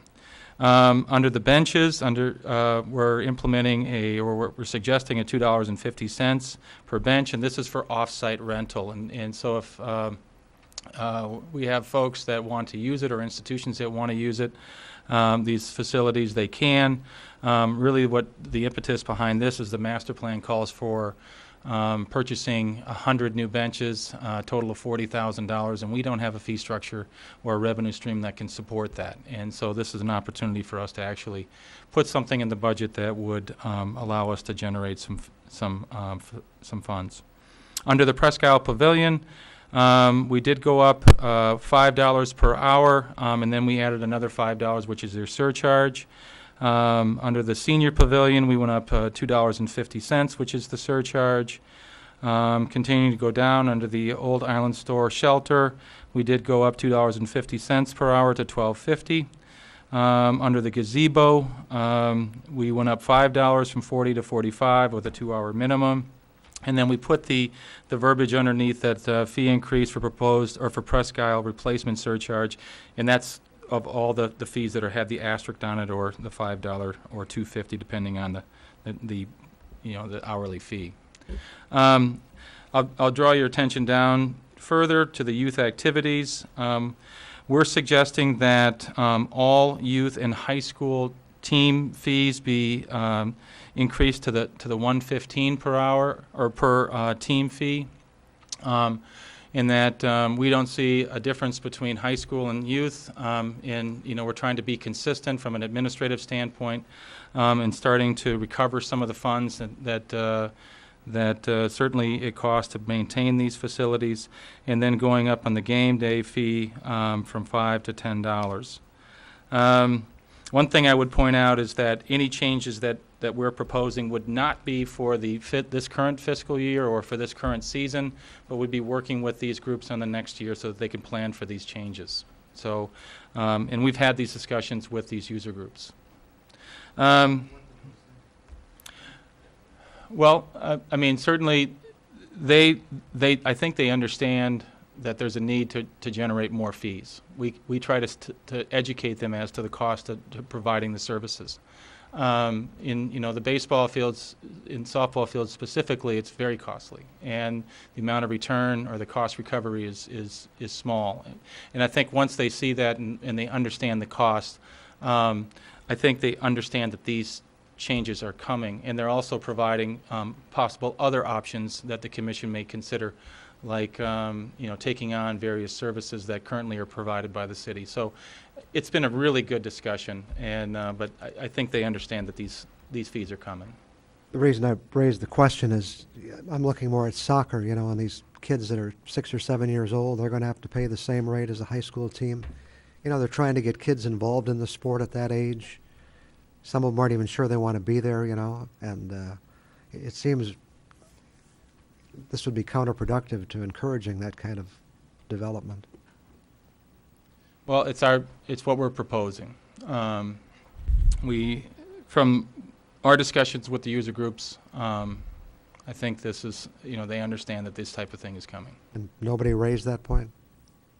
Well, I mean, in most, you speak specifically to the, to the soccer team. Yeah, I'm not speaking for soccer. I have no connection with the soccer organization. I'm just saying everybody said, yeah, that's fine, that's okay. Right. Well, I think, when they look at it and they look at what the cost per individual and what that increase would be, it's small. It looks large when you're seeing it as a total, but when you look at the number of players that may be on any given team and the increase that is proposed, it's a small increase. At some point in the past, we thought differently. In fact, up until this year, we thought differently. Well, one of the things is, and certainly it's a good discussion to have, and this is something that we talk about almost every year is cost recovery and what should that be. And as a staff's perspective, we're looking at what the costs are. We're listening to the manager, and and certainly the CFO talk about the things that we need to do in terms of being fiscally responsible. We're trying to create fee structures that will have some cost recovery. We don't really know what the commission deems appropriate, but and so we try to continue to move our fees in a way that meets the market, and we feel it's reasonable for the teams that are using our facilities. I guess I'm just based on being a spectator, a grandparent kind of spectator. It seems there are a lot of youth teams, and all of a sudden to have the fees doubled just seems like a lot to me. But yep. Well, certainly this is something that can be debated. I may be the only one that feels that way. So no, I don't necessarily disagree. There's many times, and I applaud trying to raise revenue, but the thought of getting these up so that they fund themselves or get close. Mom and dad pay taxes to support these as well. So, I think we have to count that. I have a hard time nearly doubling the fees. I do, and I think maybe we need to look at this, and again, we can maybe hash this out again on our last night. So, Fred? A question, Carl. How do we benchmark against other communities with our fee structure, specifically for the fields? I think we're pretty competitive. You know, one thing that I would say is we try to look at it as to what are our costs and what's our return, and we're so far from a return on the investment, or even close. But in terms of if we're competitive with our neighbors, yes, we're competitive. I mean, we are generally under, over, right on? And where would we be with the new fee structure as you're suggesting? We would be competitive. I mean, to give you a percentage one way or the other, I can't give you that right now. I can get back to you on that. Okay, thank you. Dave? Thank you, Your Honor. Just to go back quickly, page 108. I'm actually on the revenue thing. I noticed that Matson Park rental, there's an appreciable uptick, tenfold, from, I'm assuming from a rental fee perspective, from 1,000 for budgeted the current year to 10,000. Is there a, am I misreading that? Are we projecting something?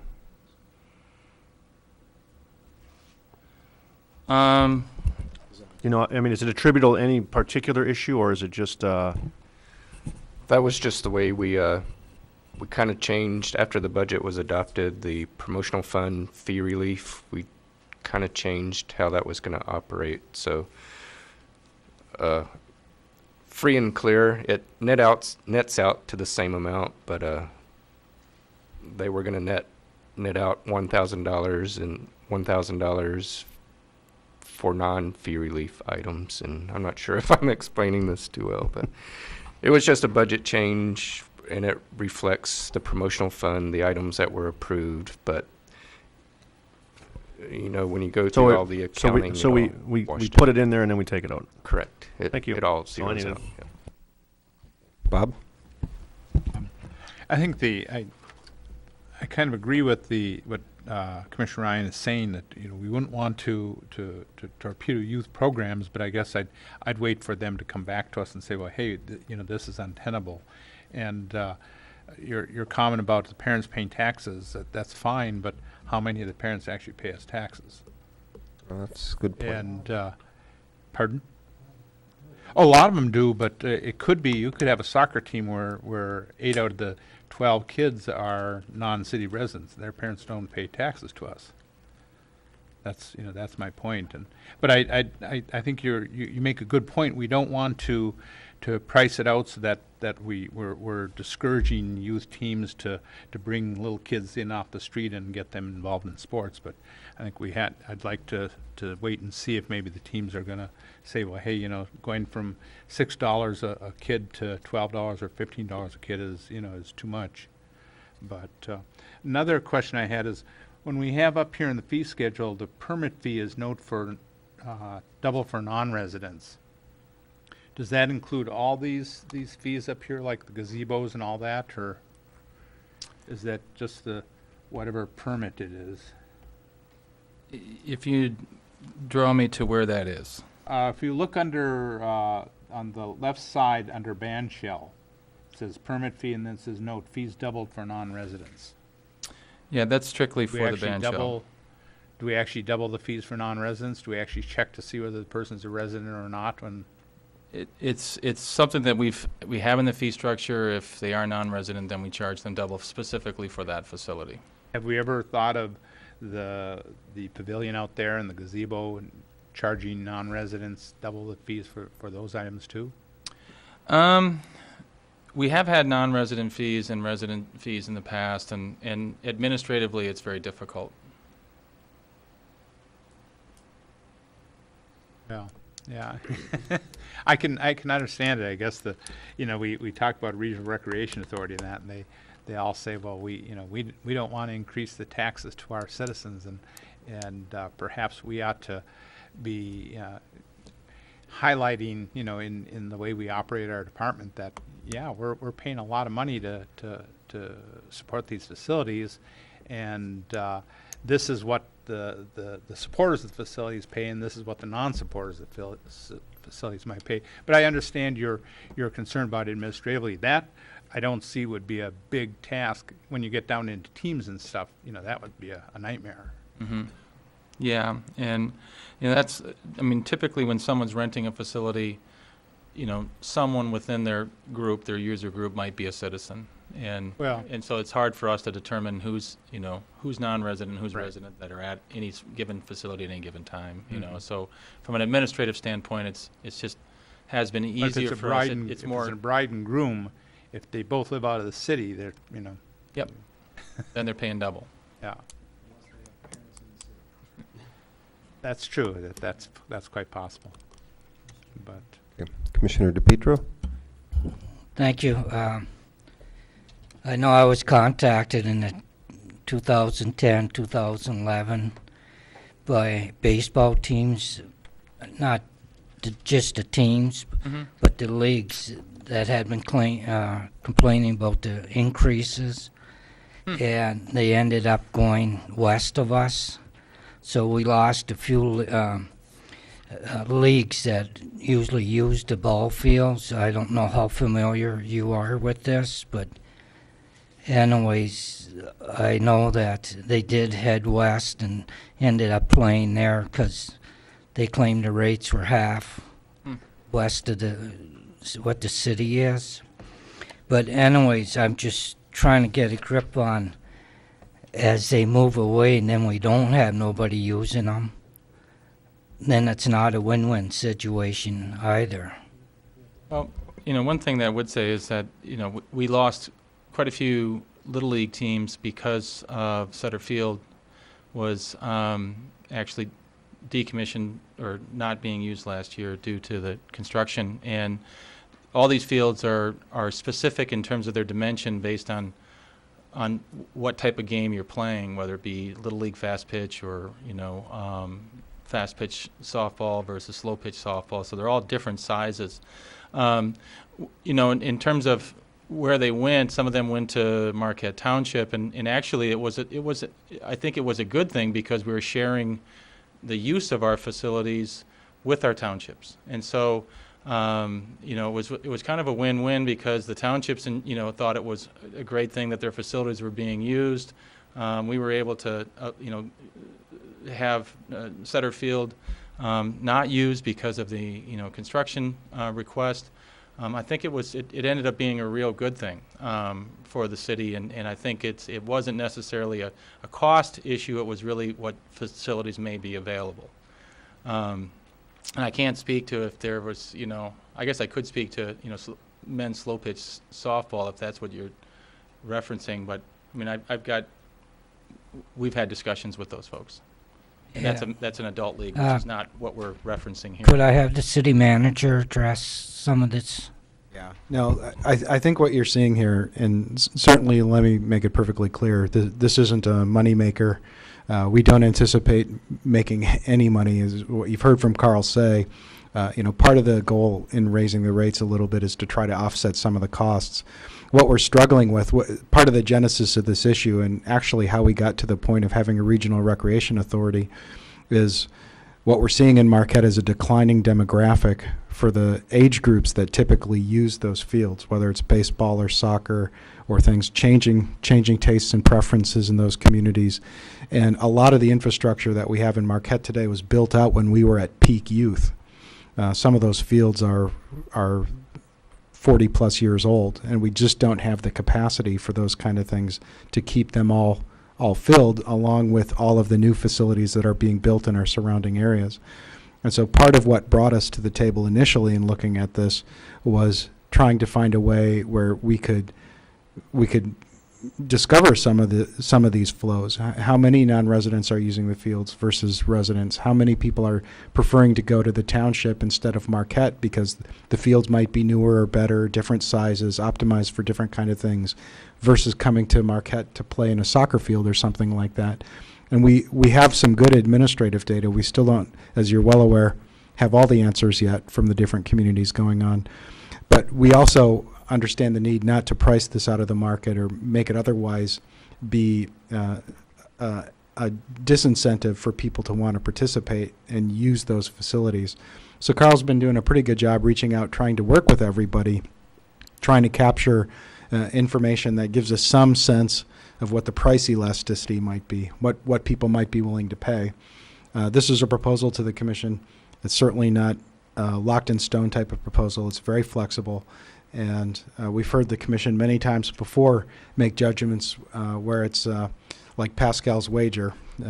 If you don't do it, you don't get the business. If you do it, you don't get the business. Trying to seek out the wisdom of the commission's leadership to make those decisions. So this is, I think at this point, if we use this as a proposal, we can certainly come back to it. Carl will be a little bit more prepared to speak on some of the questions that have been raised, and we'll make sure it doesn't get lost. Okay, thank you. Fred? Yeah, let me just maybe perhaps one last comment. I would, again, be very interested in seeing a comparison between what we're charging for what we have in surrounding communities. I think that's very important. I also would be very supportive of actually having a difference in price for residents and non-residents. I think that that can be well seen as a benefit of being a resident of the city, of getting the lower price. I understand that that can be tricked in a variety of ways. I understand people will figure out a way around it. But I do think that it at least makes a political statement that we are willing, that our citizens who are paying for these services and facilities are getting the best price that we can give them as opposed to what our non-citizens would be paying. So I would really like to see a good look at that again. Other than that, thank you. Dave? You just opened the door, Fred. We spent $5 million on property that's not even in our jurisdiction, and we're arguing about $55 for a youth team. I find the dichotomy of this is just almost bordering on ludicrous. Anyway, two quick issues. The drop in professional and contractual for the year, I assume, is of $25,000 is because of the master rec plan? On page On your 111? Yeah, I haven't gotten to that yet. Oh, I'm sorry. All right. You're ahead of us. Move you along. You're ahead of us. Sorry, trying to move you along. Jason, you had a question? Well, this might make me quite unpopular, but I guess looking at the expense that we're putting into the ball fields, the usage and the fee structure, I'm in support of where we're at right now.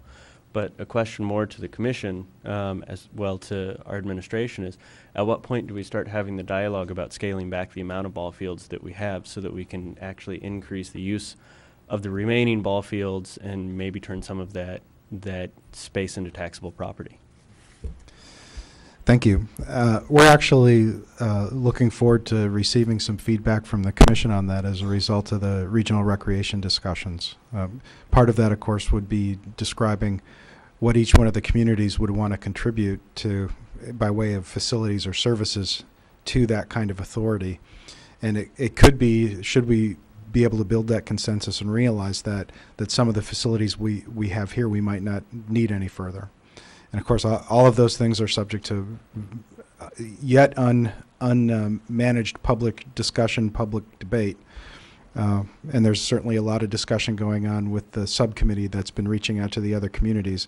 I won't speculate to what the end result of that would be, but we're hoping that will help inform some judgment on how many ball fields we need, what other kind of facilities we might need that we don't have, or what other facilities we might be able to use as a result of partnership with our surrounding communities versus things we might have to otherwise add to that list of proposed projects. Don? Since I started this, I guess I would just long like to time ago. maybe finish it. All I was reacting to was particularly to soccer, because I realize we put money into this program, but I've sat here for several years and we've talked about the real partnership we've had with the Marquette soccer people, and there's been a lot of work put into those fields by other than the city of Marquette. In fact, a lot of people that don't even live in the city of Marquette, I'm sure, have put a lot of work and effort into it. And my only reaction was to the fact that we want to double the fee on certain teams. That just seems like a lot at once to me. That was my only point. In an area, in a sport where it's been a real partnership with parents and and the community. So anyway. Well, like the manager said, maybe we could bring back something that you'd be interested in. Do we collect fees off the Kaufman Sports Complex? The soccer field? Yes. Okay. Yep. That's one of the fees that you're seeing. Okay. Yep. Do we do maintenance out there? Yes. Okay. Okay. All right, let's move on. I'll continue on. The community room, we've got $25 an hour. That's consistent with what it is now. It just wasn't in the budget or in the fee structure. We just wanted to clarify that that's what's being charged. Meeting rooms are under I should go down to the gymnasium, the Barriga Gymnasium.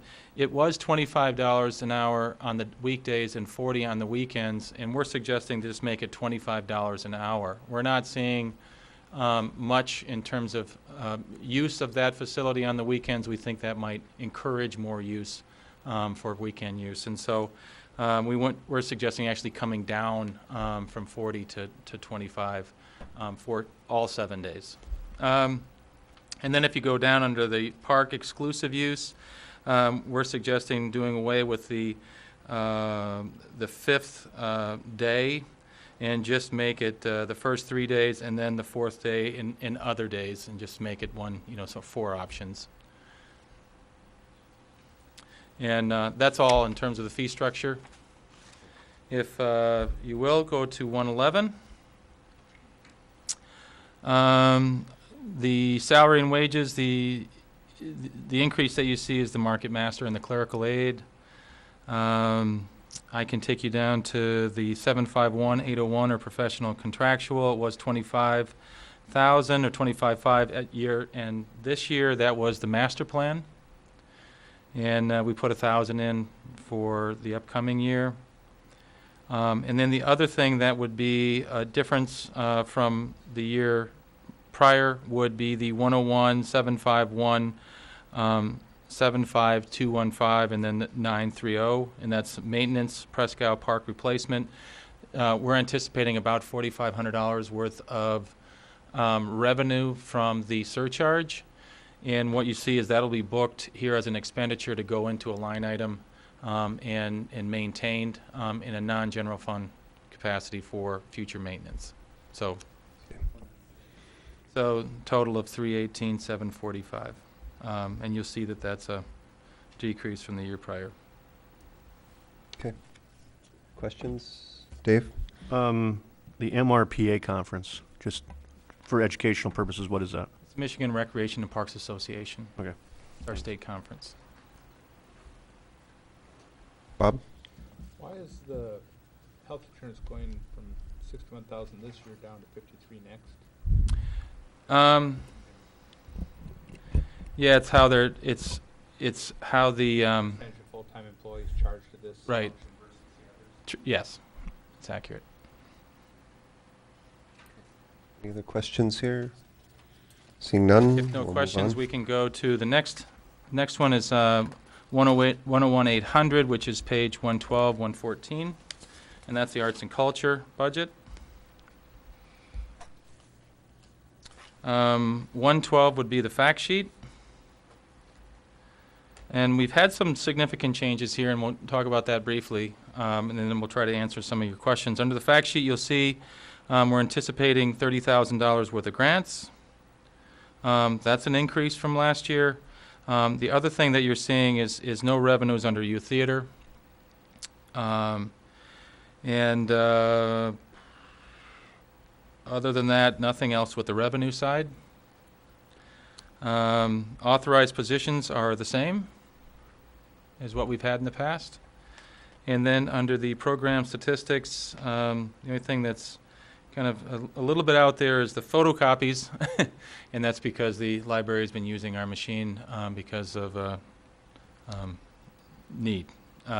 One of the things I'd bring out is that, and we'll go on to 113, and I'll explain it a little bit more, is the fee structure. We have gone up a little bit with our workshop, our Art Center workshops. We have not gone up for a long time, and with anticipation of these increases.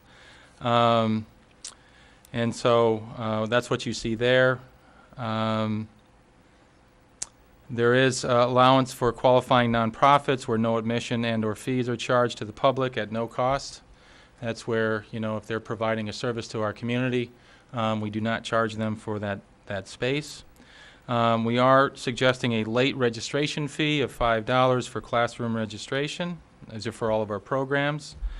Under the community room, we would like to strike that from our budget because we do not rent that space out. That's Peter White Public Library that rents that space out, and so that needs to be in their fee structure, not ours within this fund. Going up a little bit on our copies, because the cost of our copies, the cost is actually going up, and it reflects our costs. And then you see two major blocks where we've actually struck the fee structures, and that's the youth theater. This past year, when the director left in August, one of the things that we tried to do is have youth theater find a home. We wanted them to find a home for sustainability, and rather than have any one individual sort of lead the process, we felt that it really needed to be something that was led by the community. The Lake Superior Theater has taken youth theater on as a service, and so the fees that you see here were all associated with the Lake or the youth theater. Certainly, it's our position that our Arts and Culture Center will provide support as needed, but Lake Superior Theater has graciously and I think appropriately taken over that service. And that's a significant increase. The other thing that you see, or difference from last year's fees, the other thing under the Arabesque tent, we're suggesting a $250 deposit. I have some questions on that, and I have the last couple of years. Okay. I'm seeing our estimate this year on Arabesque tent rentals, we're projecting it to be 0. Is that right? 11, 12 year-end estimate? No. No, that's not accurate. We're looking at, we're actually looking at about 2,300. Okay, so someone is going to rent it this year? Right. Okay. Yep. I just, since the day we got this, and remember this was funded with other people's money, I felt our fees are way too high for it. And you know, when you see a lack of use, that really reinforces that. So I think we really need to take a look at it. That was a gift to this city. I think that it was, I think Hiawatha funded half of it, and then we leveraged that half for grant funding to fund the other half. So there was no city dollars spent to buy that. I think that looks great when it's set up in Matson Park. It's really a draw, and I think we've got it priced out where people don't even consider it, and so it sits in a garage. That's foolish. Well, one of the things that I would say, and I appreciate those discussions, is we put in the Parks and Rec master plan creating a permanent performance platform or pad in Matson Park to where this facility or this tent could be placed, at the beginning of what we call our event season, and be there for the extent of the event season. And we're working on that. I think that does make some sense, but it's going to take us a little bit of time to get to that point. And certainly, but it's something that has been addressed. It's something that we're working with our arts community. I think you're right, and we're certainly trying to do what we can to market it and make it affordable. Okay. Does Hiawatha rent it, or do they have plans to rent it? They don't. It's offered to them based on contract. And one thing that I would say is that the proceeds that were given, or that the city used, were from fees that were generated from Hiawatha. And those were actually, and I think I'm correct in saying that, it was from a contract that the city had years ago, and there were proceeds from that. Right. From their contract that was set aside originally to construct a permanent structure out there for them. And then they agreed to let us use that money as a match to buy this tent, if my recollection's right. So, Commissioner Schneider? I've got to weigh in this as well, because that tent is something really, really beautiful, and I think the fee structure completely discourages anybody from using it. I mean, every musical event that happens in that park that ends up being in a trailer with the side cut off is just appalling when we have something like this that can be used. We've got to find a way to be able to make it affordable for any user groups that are hitting it, to make it at least somewhat competitive with that trailer. Commissioner Nemi? Also on the Arabesque tent, do we pay for the erection of it, or? I remember in weekly reports something about I don't know if there was someone who was doing it and they were doing it as a business or something. Yeah, when you look at the tent manager, That's, and then the tent crew. Where is this? If you look under the Airbus tent, Okay, oh, I see. Yeah, we That would charge be- for it.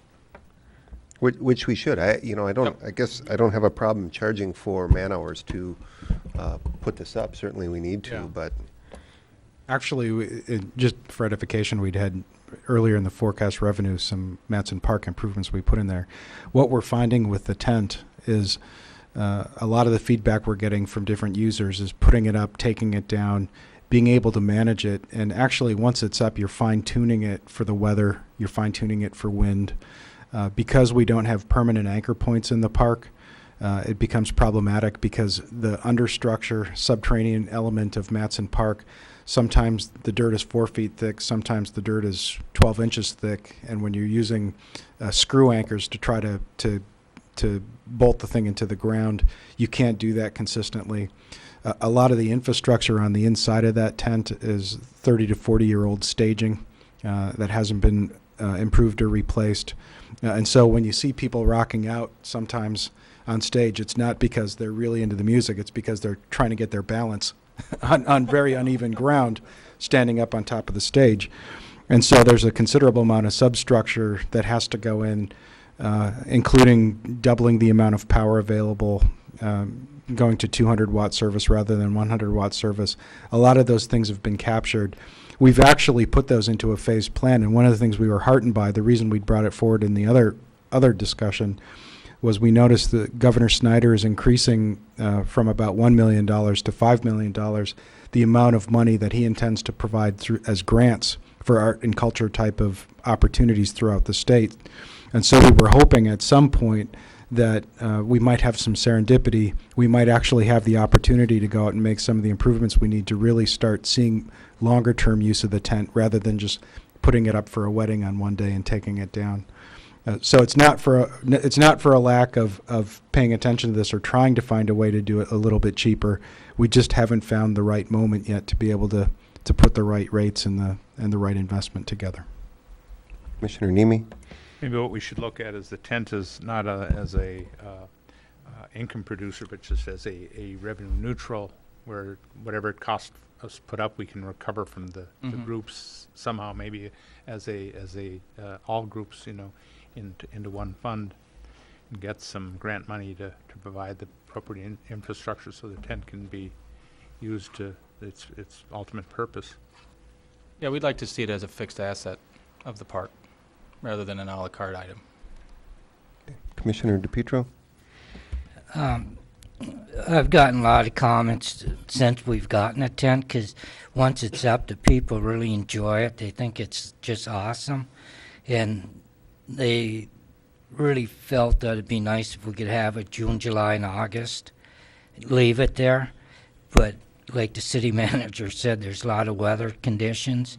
And you'd need an army of security, because that would not sit there at nighttime by itself without some protection from security because of people going through there at nighttime. So, I try to explain to them there's more than just one issue of leaving it up 24/7 for 2 or 3 months. So I'm sure we're all on the same page on that issue.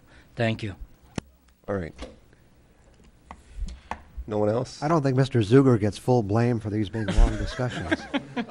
Or I should say deserves full blame. Okay, can you try to go faster, Carl? Yeah. Well, I'm trying. All right. We'll go to 114, and I'm just going to draw out some points for you. You'll see the health care insurance that's gone up a bit, and that's because they've gone from a single policy to a family's policy, and that's the increase there. And we also, I think, retirement. We have one retirement out of that account. Under the MERS ICMA, you see a new fee of $3,335. That's defined contribution for the new director. And other than that, I don't think there's anything other than that would be striking. One thing I would point out is you'll see under the previous 11-12 budget, we had a budget of $222,445, and we're suggesting $188,795. So a decrease in the operational budget. Okay. Anything? Commissioner Ryan? Yeah, I think it's a fair question to ask. The former director spent a lot of time with the youth theater, Yes, and now that youth theater is no longer part of this program. correct. Why do we still need as many people, or what are people going to be doing to fill in that time? I think there's a significant value to the Arts and Culture Center, and I'm not questioning the amount that. of programming that we do. We've actually are trying to do more outreach now to the community, trying to create more venues for artists to utilize the facility. We're trying to expand the Arts and Culture Committee to be more engaged in the community. We've actually established different prongs of that committee to work on outreach, from performance to different types of art, from art from culture to the terms escape me, but we looking at the three very different disciplines and trying to work with the community and bringing those out and to be working on them. I think that it's a strong community. I mean, we're considered one of the top 100 small arts communities in the country, and this department, or this division of the Community Services Department, helps facilitate that. But again, we did take a big chunk of work away, and what's going to replace that? What are we going to be doing that we didn't do before? I think the personnel youth going to be doing? theater, was potentially a 40-hour-a-week job. The Arts and Culture Center is a 40-hour-a-week job. The previous director was working 80 hours. Okay. So that's the answer. Having participated in one of those plays, I will tell you that, Nikki worked a lot of hours, and she worked, a lot of the youth theater stuff is at night on her time. Well, I'm just saying I think we deserve to ask that question. Yeah, no, I think it's a very fair question, but I just wanted to point that out because, all the auditions, all that stuff happens in the evenings, and so. Yeah. Needed a brief response? Yeah, no, I just wanted to say again, Nikki did an outstanding job. She, in many regards, poured her passion into her career choice, and we knew we couldn't replace that. And so a big part of reaching out, trying to find a way to sustain youth theater, because Nikki leaving didn't mean it was any less important to the community or any less supported by the community, was we knew we couldn't replace one Nikki with three Nikkis, each one with the different sets of skills and passion and ability to do that. And so... And voice. Yeah. And so in a very real sense, that was the trade we had to make. So to a certain extent, and we saw that when we went out to look for her replacement, we invited every different element of the art community to come together, give us their sense of what they were looking for, and then they actually participated with us in the final stages to try to get a sense of how they would respond to the candidates that we were forwarding. And so we got a lot of great feedback from the kind of things they were looking for moving forward. And we're hoping to live up to some of those expectations with the new candidate. Thank you. Visual arts was the other tenant. Visual arts. Visual arts, okay. Yeah, sorry about that. All right, let's move on. The next. Senior services? There's no other questions. We'll go on to senior services, 182. The senior service, our aging services is, really we have two parts of it. The first one is in-home services, and that's the fact sheet that you see on 182. That's an UPCAP contract for homemaking services. That's a contract, an annual contract that we sign in October to provide homemaking services to homebound seniors. This allows our seniors to be to live in their homes longer.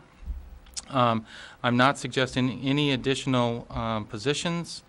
The contract, as you'll see under the program statistics, we actually did see a slight increase this year, but it has continued to go down over the years. And so The trend has been more, going down than it has going up. So, but it's been somewhat stable in terms of what we can provide. The other, if I can take you, any questions on in-home services? Nope. 183 is our allocation portion, or 687. This is where we receive the county allocation dollars, but also the local senior millage dollars goes into this particular fund.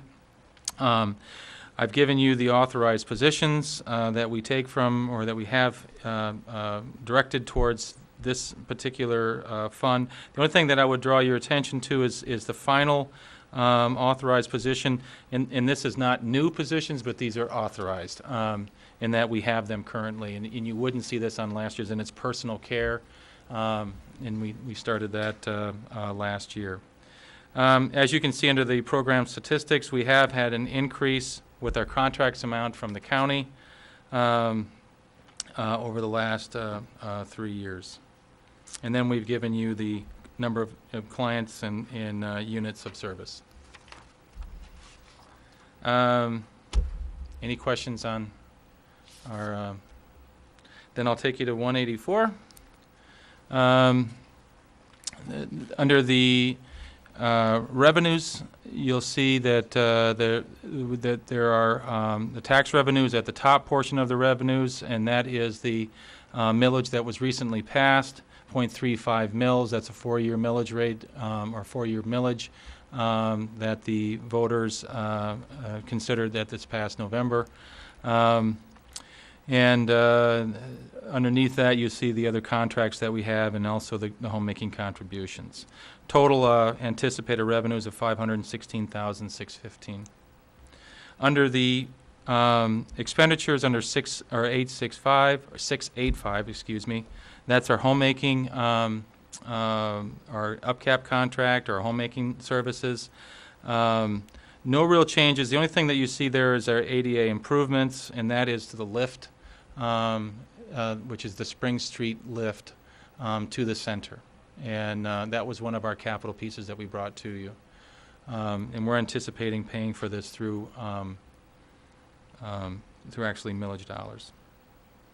Under 687, the only thing that you'll see that's different would be the 801, and that's I've included $10,000 for a senior center, what we're calling a master plan, and really looking at the facility and considering what's the future for senior services in terms of bricks and mortar. Is that the right location? Are there other facilities that are existing facilities that would work better for senior services? Should there be a new facility? But really to have someone consider that, and that was part of that recommendation that you received from the task force, and was also in the recreation master plan. And so I did place that in this year's budget to do that plan. Bob? Just I can see the need for the master plan assessment, but is it wise to spend $15,000 if the master plan says that we shouldn't be located there, we should locate somewhere else? The $15,000 is not a significant investment. I mean, if we were to make it a significant investment, and what we're trying to do there is to make it usable, continue to make it usable. Well, it's 1.5 times the amount of the study. Well, I mean, if we were to actually do the improvements that we would need to do for ADA, I mean, that if it in fact is the right place, we'll spend significantly more than that. Oh, I understand, but just that $15,000, if you're not going to be in that facility, $15,000 can certainly be used more for the new facility if that's the result of the master plan. Could we delay that till the end of the master plan? And you may find with the master plan that you need a new facility, but you don't see a new facility coming down the road for a number of years, and then maybe the lift would be justified. But it doesn't seem to make sense to put in that kind of an investment with a facility that might not suit our needs. Yeah, let me make a comment. I'll pass it back to Kyle really quickly. We considered that, And part of what we're trying to address here are some of the most basic concerns that we hear from citizens on a repeated basis. Some of these actually go to correct some safety deficiencies we've already run into. Some of our seniors, when they're using the current ingress and egress, actually found themselves trapped without cell phones or abilities to have people come and respond to them immediately. So some of these we look at as necessary just to keep the facility functional in a safe way for the seniors who are using it now. Some of it then, of course, represents the minimum compliant activities that we need to continue to use that facility as it is. So I think what Carl's trying to share, I don't want to put words in his mouth about the master plan or the other things, but I think what you're seeing here is what we think is necessary to keep it functional until such a time as the next facility could be available. And I would just also draw, I mean, this is the only access point for those seniors that want to access the facility, that need that type of option. Johnny? Thank you, Your Honor. Since Carl Suger and I had served on the Commission on Age, and you had turned that thing completely around and brought it from the 19th century into the 21st century because of what was going on. And it's overwhelming to see how productive Jane Palmer and her staff are doing. Us commissioners get that weekly department report, and it shows how many senior citizens that needed help out there didn't know where to go. And the caseworkers that showed up and helped them with everything from them paying too much on different bills up to helping them get agencies to help them with things. So, I mean, I can't commend you people enough for what you did since we've been with that COA. So you people did an awesome job there. Thank you. Thank you very much. Thank you. Commissioner Ryan? How is the county portion developed? What's it based on? It's based on a countywide millage, Okay. and they that millage will be up for a vote this year, Okay. and it's currently 0.4474. Okay. And I believe they're asking to not increase that, but to and it will be on the ballot in November. Well, I'm just thinking county tax revenue should go up because of the new mining activity in the area, so. And we've seen an increase, you know, over the last few contracts. Dave? Oh, go ahead, John. Finish up. I didn't finish my story. I wanted to, I remember this being on the radar in the past about having the senior center move over to Lakeview Arena because there's no stairs going up and down and everything's just one level entry. So if we can ever get that on the radar, that'd be a big help to senior citizens such as some of us up here at this time. Thank you very much. I think most of us. So you'll have to Anyway, Dave? get involved in the plan. Thank you, Your Honor. I guess taking Commissioner Nemi's comment one step further, if the county millage is up for a November election, when do you contemplate doing the master plan that's in the budget? It would seem to me that we'd want to wait and see how the millage goes before we start doing studies about long-term facilities and whatnot. Does that not make sense, or am I missing the point? Well, I think if, you know, it depends on the options. I mean, I think that, you know, I mean, I don't know what the options may be. It may be that we're in the absolute right place. And I guess my point was just to match kind of the revenue stream with the expenditure. Right, but I don't, the thing is that the revenue stream that the county, the dollars that the county gives the city is not for bricks and mortar. It is for services. So it will not affect, you know. But still, services are based on the facility and where people are housed and how things are done and travel, and there's a lot of issues that even though it's still services, it's still, there's a home base. So there's still Yep. an inherent cost in the operational aspect of it. Yep. So it just seemed to me if, you'd almost want to wait and do the plan once the millage has been approved. That way you could really assess on a long-term perspective, we have this kind of commitment. These are the services we have to continue to provide. Now, what's the best plan going forward to make sure we can meet that obligation?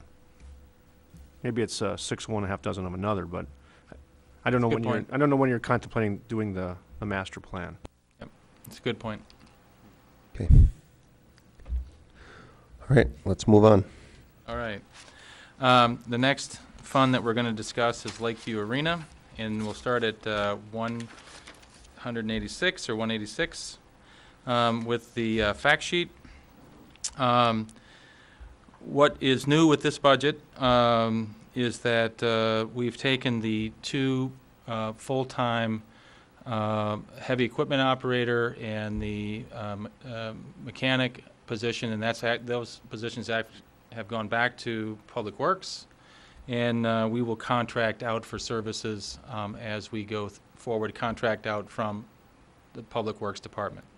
And so what you see in this, in terms of the authorized positions, we're looking at increasing some of our part-time employees. We've got both the maintenance and Zamboni drivers. We are increasing that number some. And then the skate guards, we're adding 2 new skate guards to that. And then we've got the Public Works Parks positions, and that's to provide support to the building, mainly during ice-in periods. We provided you with program statistics in terms of the hours of rented ice, dry floor events, rented space.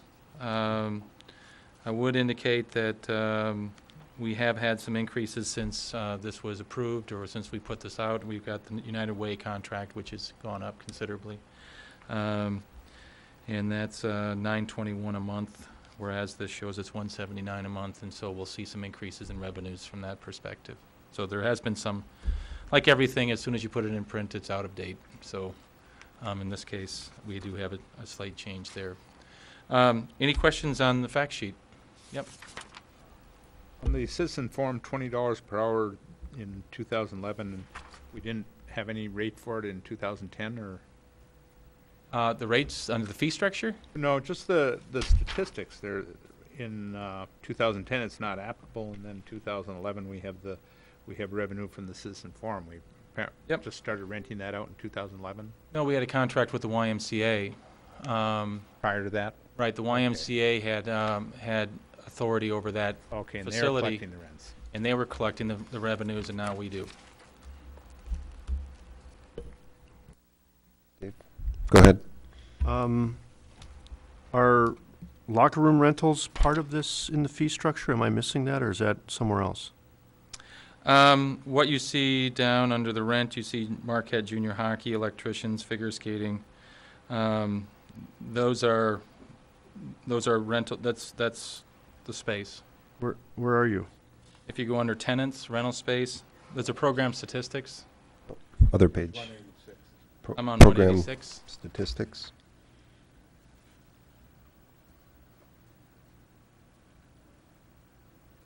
I see.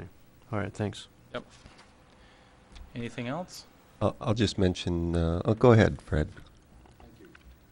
Carl, I'm just really surprised that we're not really renting dry floor event time or space more than we are. I mean, that, considering all of the opportunity we have for rental, that doesn't seem very good. Do we have anybody that's actually out there trying to rent it? In other words, beating the feet and representing the arena for rental? No, we're not actively going out and marketing it through the community. One thing I would demonstrate, or I would say to you, and I wish I had the calendar here, because I've gone through the calendar, and the facility is used almost every weekend.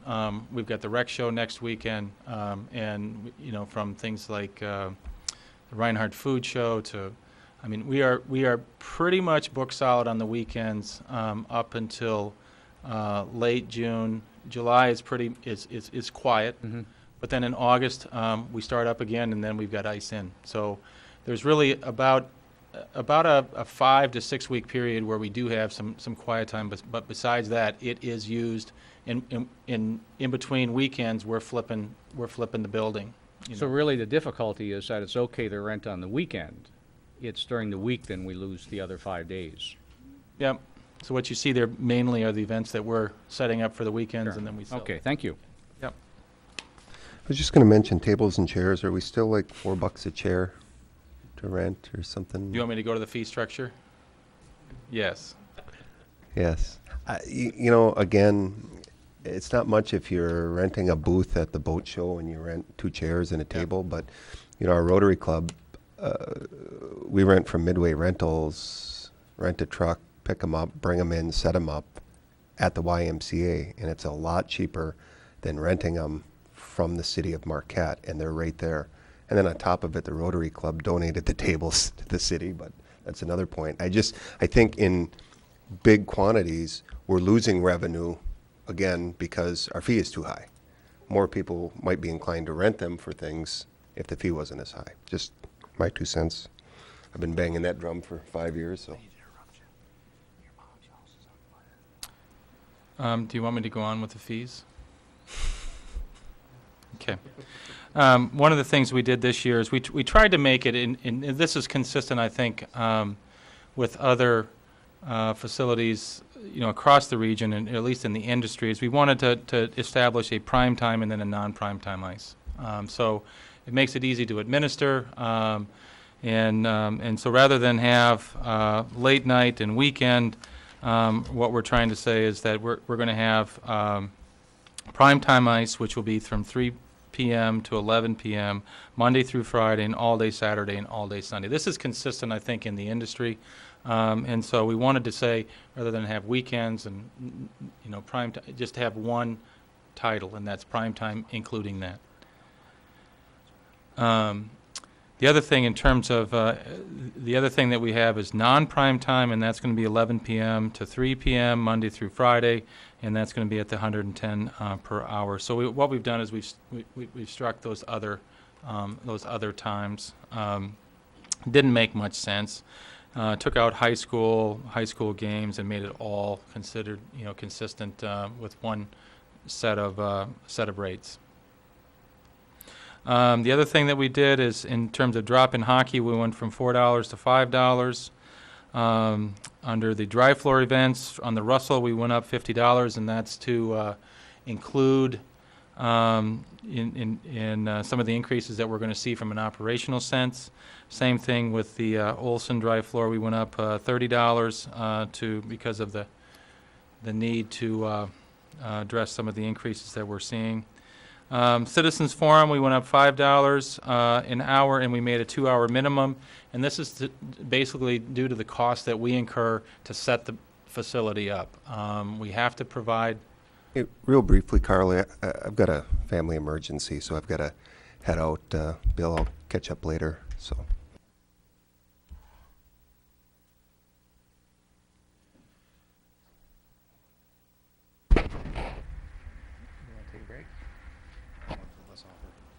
Would you like to take a break? Any commissioners want to take a break, or they want to keep going? I don't need to catch my breath. I'm on stride. Okay. Okay, we're good. Let's keep going. Yeah. Well, in terms of the Russell and the Olson increases, those are really tied to, you know, the utility increases that we're seeing. The Citizens Forum, we're suggesting a $5 increase in a 2-hour minimum, and that's really to cover our costs. And so that's what you see there. Under the advertising, I'll kind of draw your attention down. We actually put in the scoreboard advertising and the Zamboni advertising, and that's consistent with what we've had in the past, and we just wanted to make sure it was in the fee structure. Any questions on the fees? Okay. Yes. Yeah. Under the revenues, the only thing that you'll see that might draw your attention, or it might be a question, is the other revenue, which is the 167,800, and that is an alternative funding. And so we're looking to if there's alternative funding for the scoreboard projection system, and so we placed it in the revenues. The good side of this story is that we are going down in our salary and wages, and you see that as well as health insurance, that's gone down, and then under insurance, that's gone down as well. Not insurance, but retirement. That's gone down because of taking those full-time employees and having the DPW, having them placed under the DPW. So that's a good story for Lakeview Arena. Yeah, but it's I guess it's a way for us to maximize the use of those employees. The DPW has a need, we can offer up that, and then we can get these employees back when we most need them. And so it's a good story.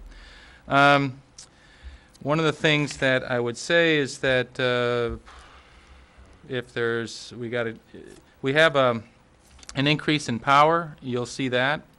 And that's anticipated this year, and I think you're going to hear all the department heads that have facilities speaking to that issue.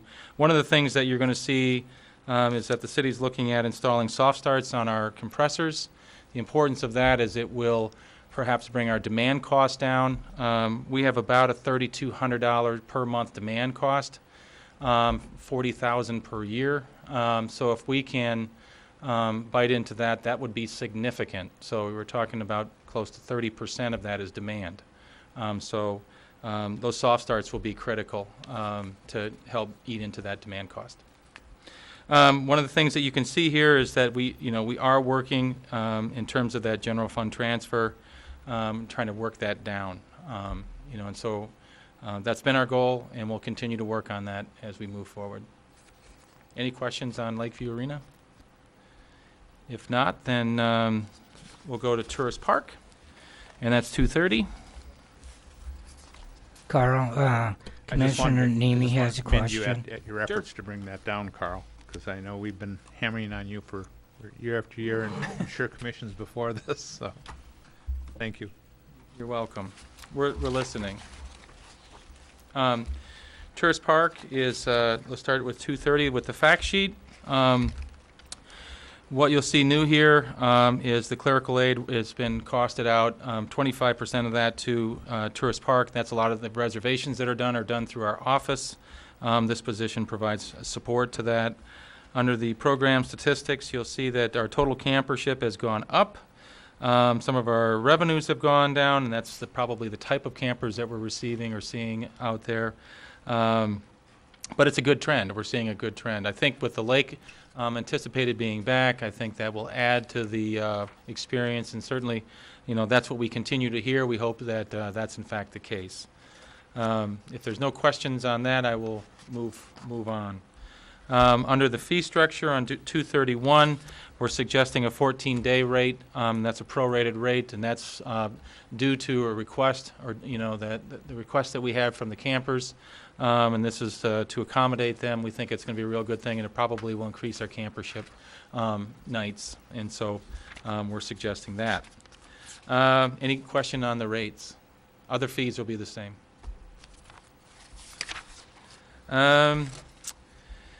Under 232, the really thing I want to bring to your attention is under professional contractual 801. We are programming in a tourist park land use plan. That was part of our master plan, is to really look at how to utilize that facility now that the beach is back. Does it make sense for us to continue to have a baseball park there? Should that be or decommissioned? That was part of the master plan. Is that discussion? Is that that field might be decommissioned and reutilized for other uses? This would give us an opportunity to have that public discussion, and so we've thrown that in the budget to consider that. Commissioner Ryan, go ahead. This really isn't a budget question, but it relates to this area. We're still planning on going ahead, the BLP and restoring the beach, and Yes. is there still talk about moving that slide to that location? That was discussed at this table. It at was one time. discussed, but it's not, it's my understanding that that's not intended. Why is that? I think I don't think it's, and that's certainly something that the DPW superintendent could, I mean, he's the one that oversees that, and unless you want to field that question? Yeah, no, I specifically asked the DPW superintendent that question, and he said that the slide isn't serviceable anymore. So the existing one that was in the old Shiras pool couldn't be reused because it's not in serviceable shape. Okay. The other thing I'd say about the Shiras Pool slide is the actual decking itself. Moose would really like to reutilize that. Well, the question was raised to me, and I know there was discussion about this in the question. past. So, Commissioner St. Ange. Thank you, Your Honor. I need to revisit this master plan thing. It would seem to me, based on the discussion we've had tonight, earlier about ball fields and fees and some underutilization, and I think an acknowledgement by administration that that's certainly something that's being looked at. Spend $10,000 on a park that has a defined footprint. It's not going to be expanded. Its uses are defined. And if the only true issue to evaluate is the appropriateness of having a ball field there, it would seem to me that a $10,000 expenditure for that facility may be a little overkill.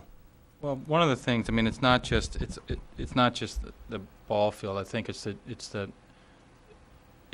concept of the whole park, and you know, one of the things that they're looking at, or we're looking at, is potentially consolidating some of the restroom facilities, administrative facilities, the playground that's there.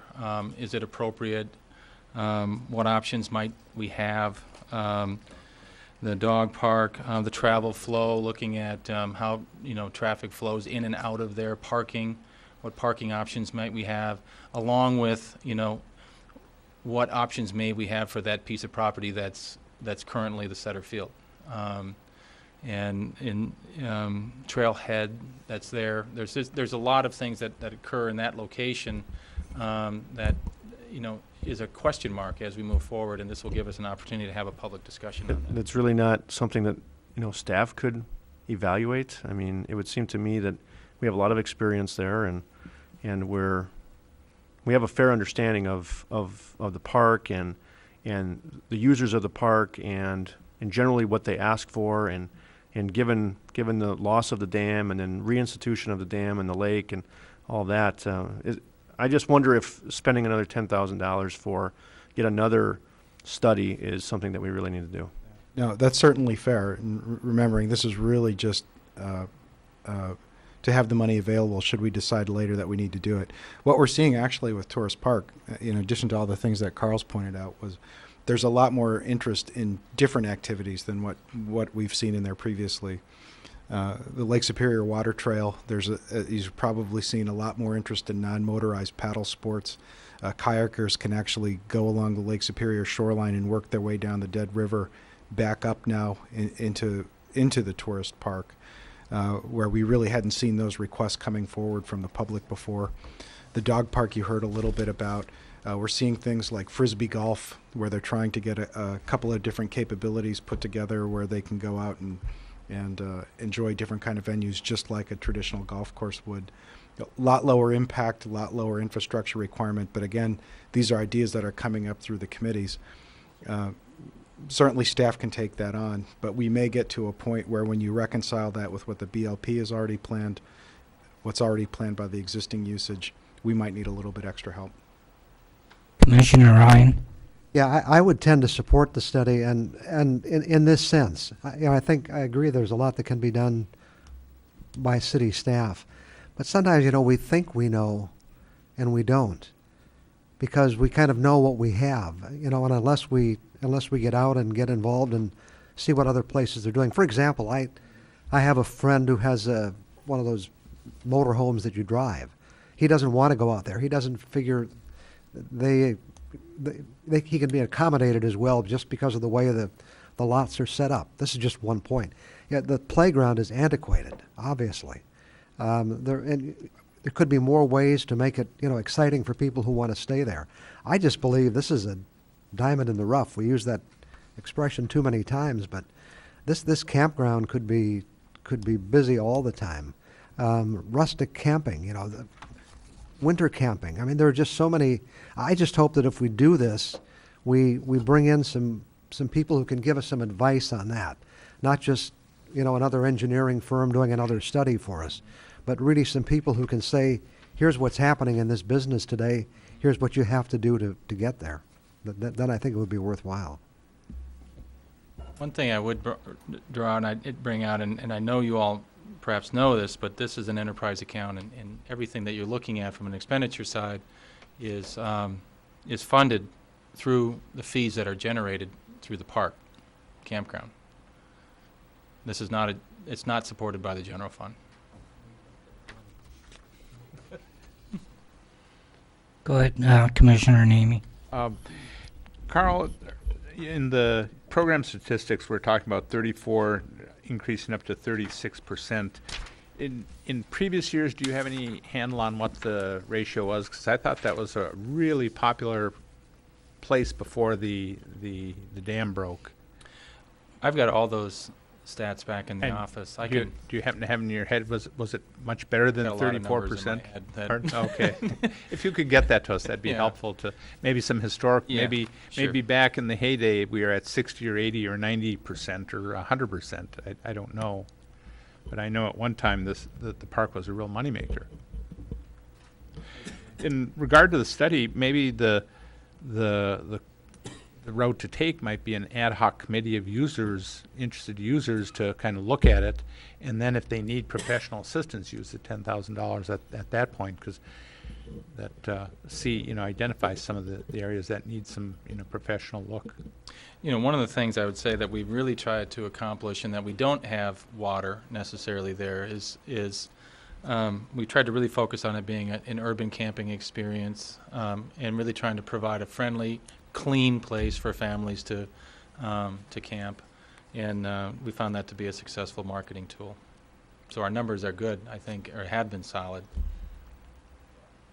I think the weekly reports have shown that the staff has made a real effort to keep the bathrooms clean, and I know there's been comments in various reports from campers who've been pleased with the environment they've been provided. Any further questions? Okay, go ahead, Carl. On to marinas. I had and we'll start with 254. I did pass out a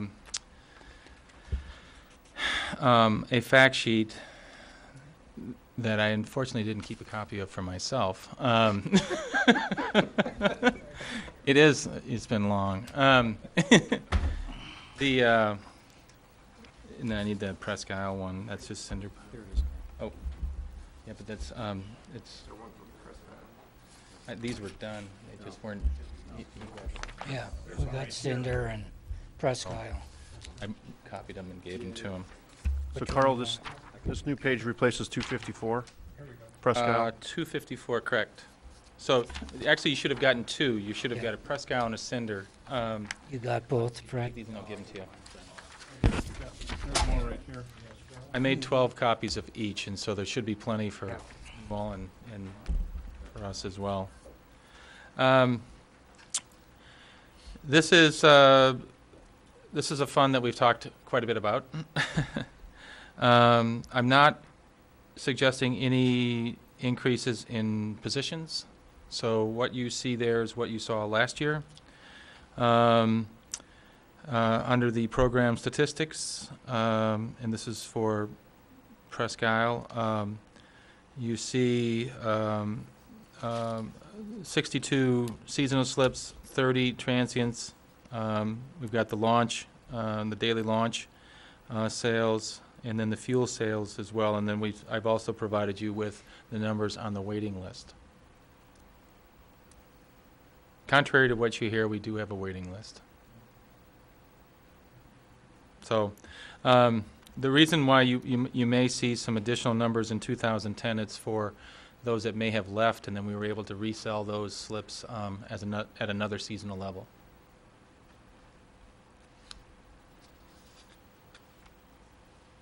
So any questions on that? On the new fact sheet, the marina managers, on the new ones, paid $12.45, and the old one, it's $11.35, and the old one, it's more, and the new one, it's less with a higher rate of pay. Yeah, we shifted some of their percentage because they're just not spending as much time up there. Okay, they're not full-time for the 30 weeks? Not at that site. We split them between Cinder and Presque. Oh, I see. So the cinder pond will probably go up then, from what's in the... Yeah, a little bit, yep. Good. Carl, so I guess when I'm looking at authorized positions, I'm really looking at a split then between the two. I mean, we only have one marina manager, right? And you're simply prorating his time between the two facilities? Yes. Okay, thank you.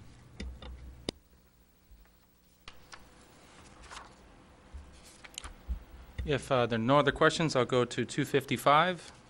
The fees are the fees that the commission approved a while back that went to waterways.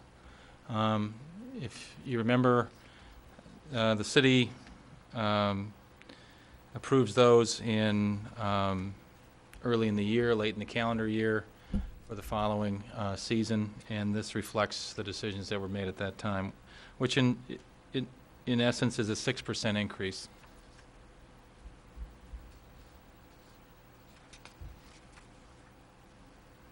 If there's any question on that, I can. This has been, right, I think this has been vetted. I'll The chat. bottom one says the current rate's 87, the new one's 82. What's that? The last figure in the column, apparently for 60 foot and over. The new rate says 82, should that be a 92? I'll check into that.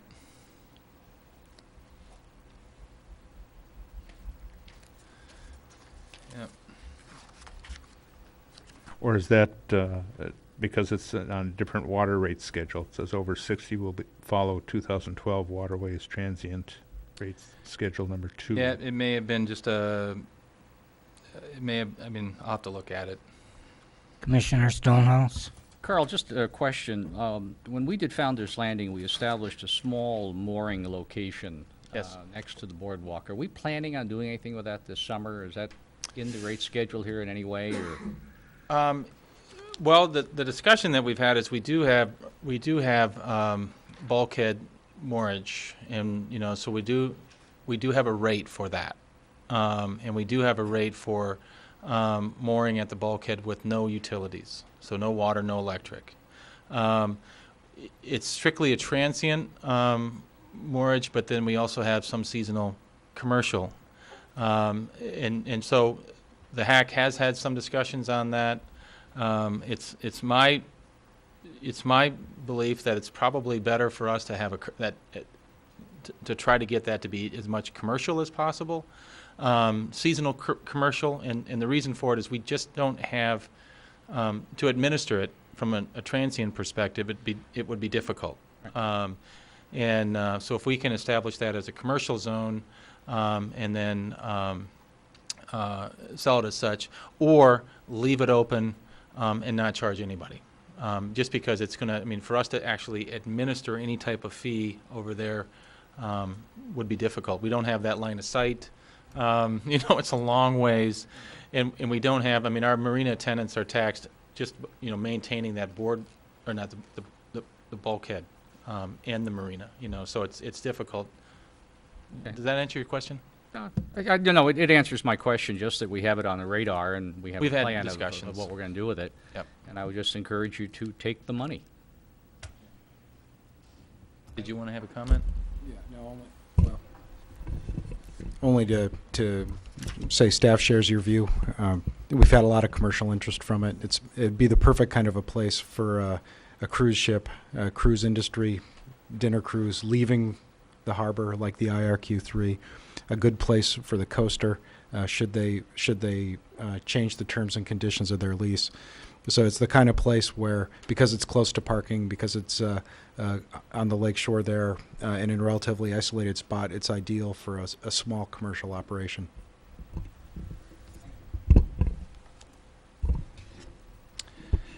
If there's no questions with the fees, I can go on to 256, which is the revenues and expenditures. Under the first revenue item, which is grants, you see 35,000 estimated. We didn't have anything really, well, that 35,000. Yep, that 35,000, and that was that we estimate for this year was the waterfront master plan that was done in 2010, and those grant proceeds finally came through, which was 50% of that project, and so that's what you see there. Under the recommended 1213 is the grant proceeds that we anticipate for this fiscal year, which would be the grants for the dredging portion of the project, or phase 1, and then the second, which would be the boat launch, and that's so that's the dollars that you see there. Other than that, we are anticipating perhaps some fewer sales with fuel, because fuel prices are going up. That tends to, we see a downward trend sometimes when that occurs, and so we're trying to be conservative with that approach. Other than that, the revenues are pretty much consistent with what we've seen in the past, or consistent with the fee structure that the Commission has approved. Under the fees, there really isn't anything that, other than the projects that you see, but everything else is pretty consistent with what you've seen in the past. There's no real changes. Commissioner St. Ange. Thank you, Your Honor. Under revenue, though, you're projecting about a 40% increase in slip fee revenue, given the condition of the property that we have there. And is that likely? Seems a little odd to me. Well, we have a year-end estimate of 79,000, and we have a recommended of 84. Well, that's true. I guess I was going off of the budget from the last year. Yeah, And, and I guess we were a little conservative last year, but what you see is it's about a 6% increase from what we had last year. It's our hope that we. So it's really not. I mean, but you're it's still our not hope that we open it. It's our hope that we open it. But we you sell open it in some- the same capacity. It's our hope, yeah, and that's what we're budgeting.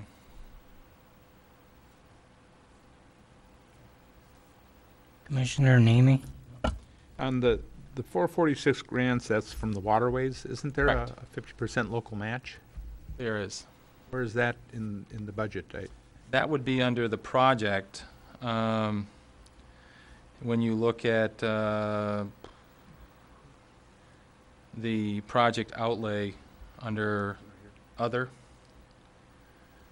Yeah, there's a 446 there, but Mhm. you spend the 446 in local money, you also spend the grant money, so shouldn't that also Right, so appear the on the expenditure would expenditure be, It would be double.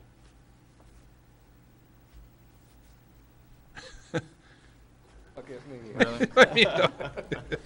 446 is the cost of Or is it, 50% of the project. okay, but we have the state revenue coming in. Mhm.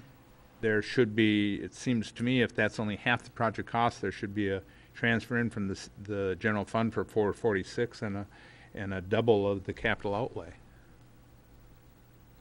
I guess what you see here is you have the cost or the expenditure of the dollars coming in and the dollars going out. And the I guess the cost of the 50% match. Yeah, but I don't see the 50% match here. I see what just you're see- saying. I understand Yeah. what you're saying. You're saying that we should see a general fund transfer for the Yeah, 'cause balance of that. there's the local money that's It going to actually be would be involved in bond this project. proceeds. Yeah. Yep.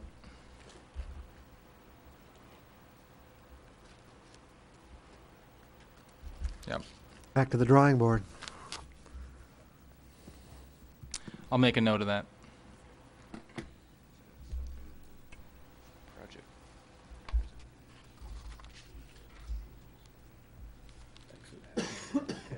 Well, Show it that way all in one part, and then once it's approved, then we spread it out. yeah, Gary's saying that once the project's approved, we can put those additional dollars in there. Yeah, but it seems like we should budget, or we've got 446,000 of local dollars that's gonna have to come from somewhere. Where's it gonna come from when we wanna put it in? Bond goes.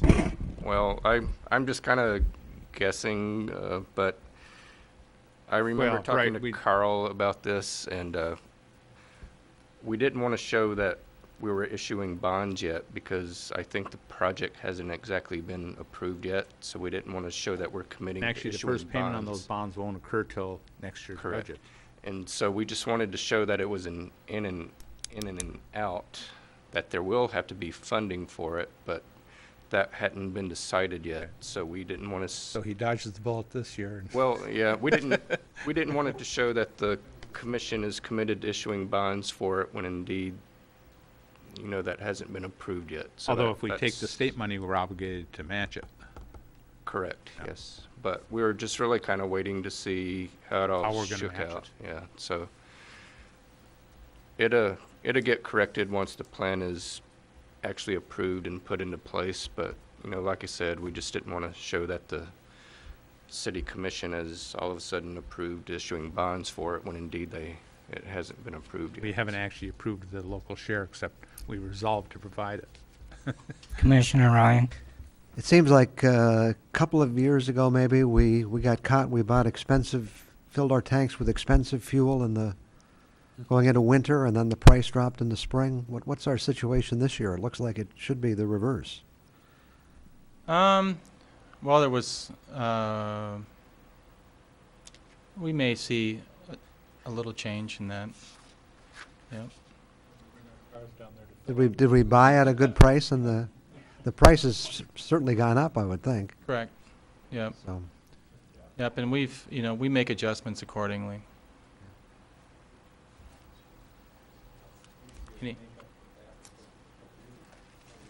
Any other questions with? Go ahead. Okay. The next in last fund I'll talk about tonight is the Cinder Pond. The Cinder Pond Marina, and that's on page 258. And once again, I've given you another fact sheet that's a 2013 fact sheet. I apologize for any confusion. The authorized positions are the same as they were last year, so no real highlights there. Seasonal slips and I guess the program statistics, you'll see as they are. If there's any questions, one thing that I would say is under the fuel sales, the Coast Guard was using the city's fuel depot at the docks for most of the summer, and that generated quite a bit of fuel sales, which is good for the city. So that's why you see that significant increase on the fuel sales. is there a reason for the launch ramp drop-off? I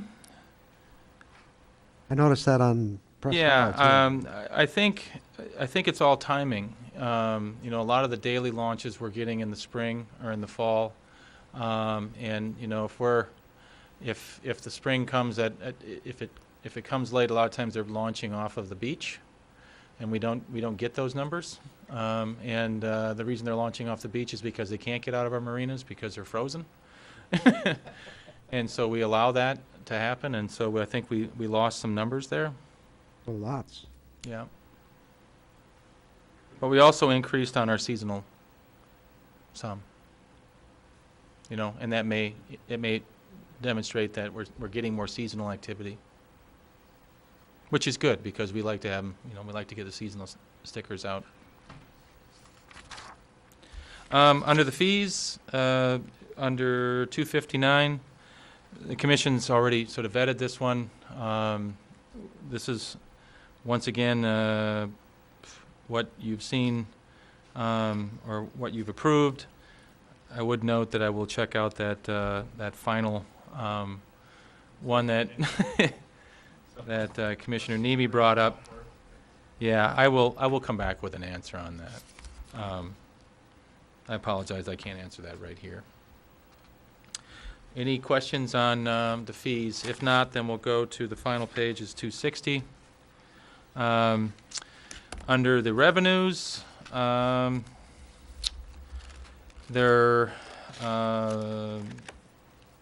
anticipating far less sales. The sales would be your fuel sales. The slip rentals are up 6%, which reflects your increase. And you can see there's a slight decrease in what is year-end estimate and what is recommended for this year in terms of a transfer in from the general fund. Aren't we going to have a Coast Guard boat in the marina again this year? Yes, we'll have two. Will they be purchasing fuel again, or? Well, Okay. they may. It depends on. It's not a given. That's no. why the big decrease in Right. okay. Right. They were working on their fuel system last year, and that's why they had to come over. But Oh, they may, just from out of convenience state. They're reconstructing their dock. Yep. That's why they're there. Right. So it depends on what's easiest. They'll bring it over in 5-gallon cans. Well, they might call in the, truck to refuel and docks. Oh, okay. Yeah. Or if we But, get it upgraded. Commissioner Stonehouse, Yeah, Carl, let me just point something out if everybody hasn't really caught it, and that's if you look at the transient slip rentals between Presque Isle and Cinder Pond, there's a 5-fold difference. In other words, how more popular the Cinder Pond is as opposed to Presque Isle. And if you look at fuel sales, you'll see another indicator of that. So when we begin to look at how we want to put money in what we want to do at Presque Isle, that comes into the equation in terms of popularity, especially the transient community. Cinder Pond is very popular. Only point I want to make, it spells it out very clearly. Yep. And I also wanted to just demonstrate that, once again, we had a waiting list. I should have pointed that out on the fact sheet for Cinder Pond. Under the expenditures, we tried to keep it as flat as possible. Cost of sales is down, and that reflects the the fuel sales. Other than that, if there's any questions on the expenditure side, I can answer them, or I'll try to answer them. But we try to keep them as consistent and as flat as possible.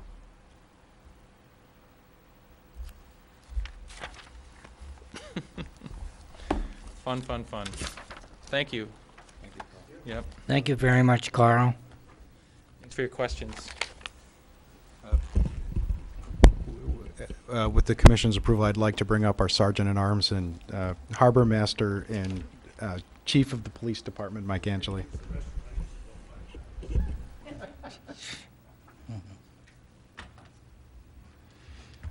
How long are you going to be?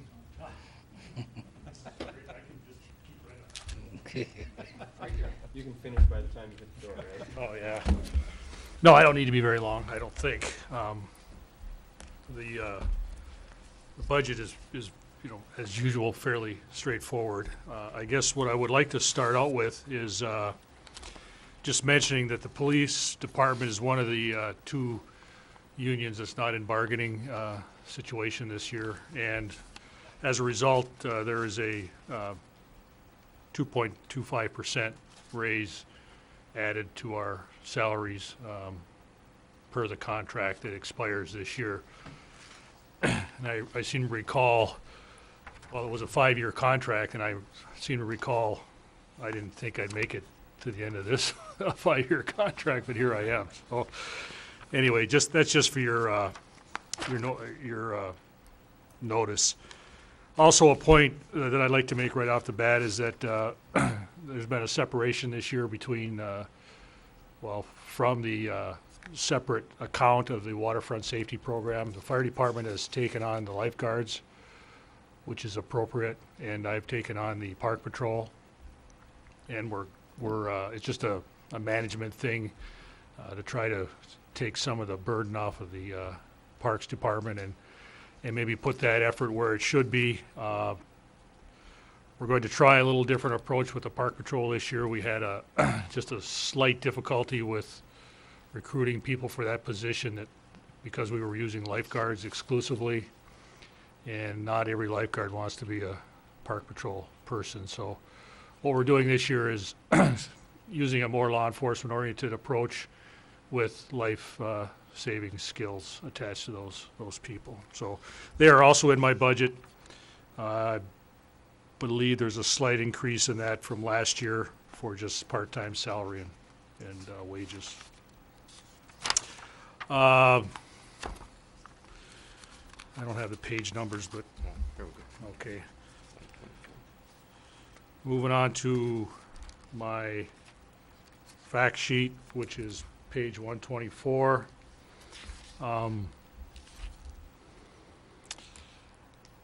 Not a lot has changed there. Of note is we are still supporting one detective on the upset drug enforcement team. It's a valuable effort for us. However, the burn funding continues to diminish. They still call it a 50% match, but basically they give us 50% of what they want to give us, not 50% of what it actually costs. So it must be a budgeting thing. Hey, Gary, is that a Gadsby thing or something? I don't know. Okay. So, but we continue to do that. We still support the cybercrime detective. If you recall, we added that position last year. It's still in its infancy. The detective that we appointed there has been in a constant training for the last few months. It took 6 months just to get clearance, federal clearance, for him to get into that position, and we're still moving ahead with that. I anticipate it to be a very valuable asset. Chief? Yes. Oh, I'm sorry. I need to ask you about that because Sure. I still don't quite understand it. I didn't vote for the budget last year, and that was one of my issues. You know, a significant portion of that line item for that position is being, well, all of it, almost all of it is being absorbed by the city of Marquette, and some of the, if you will, operating costs are being absorbed, as I understood it, by the FBI. Correct. In a joint agreement. The thing that strikes me is cybercrime is a federal offense, is it not? So how does why would the city of Marquette continue to bear such a cost for something that is to some degree beyond our jurisdiction? Well, it is beyond the jurisdiction of the normal law enforcement that we have in this community. However, through the use of the task force, which is what the detective is assigned to, it brings into play community assets and gives that task force, including our detective, federal powers of law enforcement.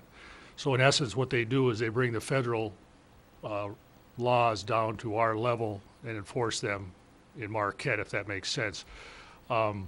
We may not have very powerful or even good laws that pertain to cybercrime on a local level or on a state level, but the federal laws are very, very clear. That detective will enforce the federal laws in Marquette, in the UP, actually. So again, that's my point, is the city of Marquette is carrying the burden of cost for the position for something that is outside of our jurisdiction, that I would assume that the FBI would enforce if it was something that happened within the confines of the city of Marquette, and then to use that position funded by us for greater benefit across the UP. It just seems to me that in this day and age of recognizing that we're being really kind of pinched here for revenue and whatnot, that we would take on this kind of effort. And I just wonder the true benefit to us in the long term. I understand your point, and I don't argue with it. I mean, it is a burden that we've taken on almost exclusively. We do have some partners in the sense that some of our surrounding communities are giving us some money towards it, and I believe I budgeted about $5,500, which is minimal, but when you ask, like you just stated, when you ask local or other communities, their budgets are tight, and just the fact that they're giving us money, I think, is an indication that they have a concern about it. I truly believe the benefit is that we have a detective on the task force, but it's like adding a person to our department to actually enforce those laws for us. I mean, the benefactors are going to be the citizens of the community who are victims of cybercrime, who are, affected in some way by cybercrime, where we never had that avenue before to deal with those crimes. I mean, we had a little bit of knowledge and a little bit of effort. We have a computer system we could do some things with, but this will really broaden that ability. And I think it plays into the governor's efforts to have us work in conjunction with other communities to the best of our ability and their ability. Yes, sir. Chief, why don't you give them a sense, maybe, if we didn't have that, what the impact would be on the time needed to make victims, local victims of cybercrime? Yeah, that's a good point. Without having this officer there, for example, a cyber crime, a computer that may be hacked or a victim of some type of crime, whether it be a fraud or embezzlement or something, there's a year to 2 year wait to have something like that investigated through the current federal system. The same thing at the state level. I mean, they all have isolated investigative groups that take care of this. And as a municipality or as a local police department, we can submit evidence or submit complaints to them to investigate for us. And I'm not exaggerating. It's at least a year out, sometimes two. And I can tell you, we've sent stuff to the FBI in other cases that I have no idea where it is now. I mean, it just disappears. And because of the volume, not because of our necessarily lack of importance, but the volume they deal with. And by having this officer there, it gives us that inside presence, that ability for an immediate reaction to a complaint, immediate investigation, and near immediate results as best as we can. And it's the largest growing crime I think we have right now. I mean, it's something that we're really trying to get ahead of, because it's complaints we receive every day. I mean, if I could be so bold as to say, criminals are really getting lazy. I mean, they don't want to leave the house anymore. I mean, they don't go kick in doors like they used to and sneak around at nights in ski masks. They sit at home and they pound on the computer. And I mean, it's something that we need to get ahead of, and that's what was my argument last year. And the benefit will be there. I trust you, or I guarantee you. Do you have statistics on like how many arrests we've had with regard to this? I will. I don't at the moment, because we're still developing we're still training. We're still training, and the officer that's there provides a weekly report to me, as does the upset officer, as to what their work is for that previous week, so that we can begin to take statistics. Right now, those statistics are mostly training, and it's training all over the country. It's not just sitting in his office and learning stuff online. He's been to Quantico. He's been to Arizona. He's been all over the place learning at different facilities. So, and that's all funded by the FBI. Commissioner Nemi, followed by Commissioner Ryan. Go ahead. Somewhere I was looking where it showed the police department had 38 positions last year and 38 positions this year. Did we add a person with this cyber detective, or did we just promote a detective and not replace a patrol? Oh, I don't think that's accurate. I think we have 33. Oh, okay. My recollection. We added a detective. Well, I guess if you count the clerks in there, that would be. Where are you looking 34. at? Well, I just looked at your authorized positions, and I think it was in the audit. I was looking at the FTEs that it was showing. It didn't show any change in the manpower, and I thought, well, I knew we created the cyber detective. I thought. Well, it should show an increase of one spot. Yeah, I can check into that, but it really should. We didn't go down, and we backfilled when we. That increase would be for the current year, so it wouldn't show up in. Oh, I see. Okay. One of the things that did happen last year was when we had an officer on leave of absence, and we had a patrolman come in to fill his spot. And when he came back, that patrolman was laid off, so the numbers kind of flexed a little bit too. So. You know, when you talk about cybercrime position, didn't we have some kids were texting back and forth at the high school or something last year or something? Yeah, And that was actually probably before the position, but our officers were able to deal with that. But in the future, they'll be able to deal with whatever cybercrime we have in the city. I share Commissioner St. Ange's concerns. I do. I mean, I really want this thing to prove itself, and if it doesn't, we might have a different discussion, but I'm betting pretty heavily that it will, and I can't imagine it not, just from what we see every day in cyber type investigations. And the only excuse me, the only reason I would have any doubt is because I'm not directly in control of that, or no one in my department is. It's purely an FBI operation other than that weekly report that I get. So you know, a lot of his work is going to come from them. We do have the ability to call him and say, you know, we got this case, come and take it, and he will. But they have the ability to send them. Can you tell us again what the FBI contributes? They, excuse me, they're paying all overtime. They are providing him with a vehicle, all training, all computer equipment that he would need, which is extensive. And I can't give you a dollar figure, but that's what it is. I think, you know, when I supported this, it seemed to me it was a trade-off in that sense, that we were getting a cyber officer, someone who could deal with cyber crime, and if we had to hire that person and involve this kind of training and providing the support, you know, it probably would have more or less doubled the cost of. Yeah, it is a fairly good trade-off, for my opinion. I mean, the stuff that I mentioned is something that we often don't have access to. Just the training alone that the FBI provides is almost exclusively to FBI level people and not available to law enforcement, and that's certainly not available to us on a regular basis, and not free. And and that stuff gets pretty expensive. I mean, it's thousands of dollars easily. And I do agree with the idea that I think this benefits the citizens in our community.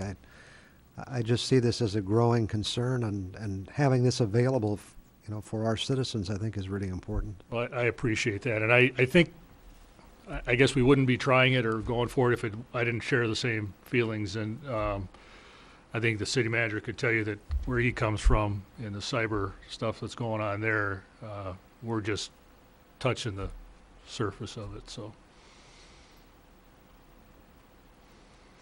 okay, I think I touched everything on the fact sheet. Let's go to the fee schedule on page 126. Not a lot has changed here. There's been no over the or across the board increases. I guess what I would point out is the preliminary breath tests. I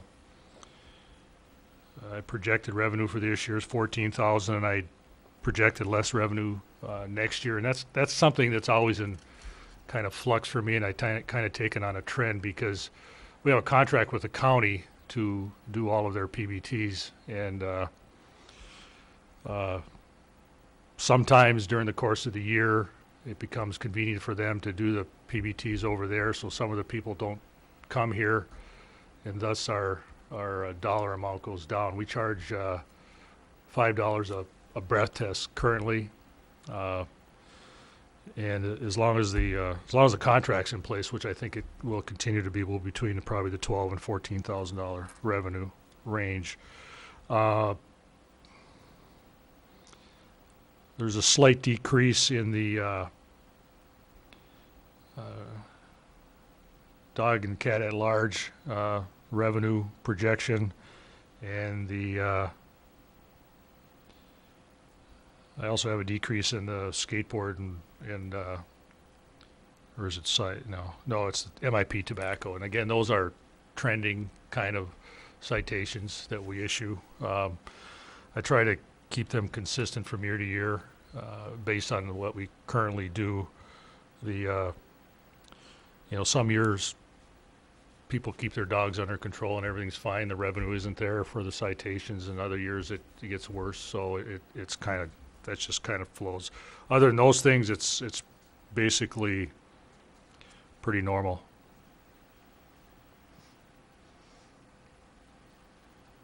Any questions on 126 yet? Do we ever look at some of these to see if we still need them? Yeah, well, I noticed, for example, parking in front of a theater, is that something we, yeah, actually, there's a state law and a city ordinance, or not, maybe not a city ordinance, but there's a state law against that, and that's it's part of the fire code. We keep it there. We don't usually get too many complaints or too many situations like that, but it's. was another one that kind of caught my eye. Yeah, too. we That's nothing- no big deal. It's we just, spent some time going through this recently when we went codified the ordinances and things, and we got rid of quite a few, like the spitting on the sidewalk and those kind of things that were in the ordinances, and we tried to keep ones that we currently use and ones that we might use. I guess. But you didn't change any of these fees. You're not No, proposing no. changing. Police chief gets to continue to handle women. Yeah. Yeah, I want to get in on the roller derby though, somehow. There's got to be a violation in there somehow. So. Speeding. Okay, I guess I'd like to move on to revenues. Expenses. Expenses first. Okay. Revenues were on your fact sheet. Oh, okay. Well, I guess I didn't cover the revenues well enough, but I will go back to them after can I do those first? Sure. All right. Just I want to just point a couple things out on the revenues. They're pretty much all the same. We still continue to do the snowmobile patrol, even though the snow is not as prevalent as it has been, but we still manage to get out and spend the $4,000 they give us every year. The restricted parking tickets was an interesting phenomena this year. I budgeted $75,000 and it's been pretty consistent, but again, because of the snowfall this year, the parking ban began on November 1st, and traditionally we don't start issuing tickets until it snows. Well, it didn't snow in November and it didn't snow much in December, so we weren't out issuing the night parking tickets, and as a result, our revenue dropped off by almost $35,000 estimated. So I redefined my estimate for next year to $50,000 on the low side, hoping we get snow and maybe I go beyond that. You know. Maybe Scott Cambenzi can give you some money from his budget, because he probably had to plow less this year, I would think. Well, the first time I looked at that number and I was like, I thought maybe the guys quit working at night or something, and I went and talked to him and he said, no, there's no snow. So, and that also happened in the ban ends April 1st, and the month of March was kind of the same way, and we try not to be mean about it or too aggressive. If there's not snow, we tend to let the public slide, and so we don't go out and issue the tickets. So I mean, at the beginning of each shift during the evening, your desk sergeant must recommend not to go out and write correct. tickets if it's Right. nice Yeah, out it's and a that, judgment call on the night that they're out there. Technically, they're supposed to write every night, and then they depend on what's going on and what the weather's like, and we try to be reasonable and use some common sense, I guess. Okay, that's all I wanted to hit on the revenues. Expenditures were 126, 127. Again, everything is pretty consistent there. The only real change, as I mentioned, was the park patrol was added to my budget in the amount of $10,175, and the difference between last year is a couple $1,000s because of the change in the wage rate. And the other thing, and maybe I should point out, is under professional contractual, 801, I budgeted $52.79 and I spent $14,000. That's all meth labs. And I'm hoping that I don't have to spend that. I mean, they keep promising me that couple months, the DEA will start picking up that expense. And I've been hearing a couple months now for a year. I know it's going to happen. I just don't know when, and I truly believe it will happen before July 1st, and that $14,000 will be unnecessary to spend. So. But under your park patrol, will you get those people from the police academy? Yeah, as a matter of fact, we're in that process now of hiring people, and I know at least 2 of the applicants are graduates of the police academy that haven't found jobs somewhere, and they want to get their foot in the door. And as a side note, 2 or 3 of the officers that we have now were on the park patrol that we had several years back when we had a park patrol, and they've grown into being good employees and have been hired as officers. So it's good for them to get their feet in the door, and it's great for us to see what's out there available as employees too. So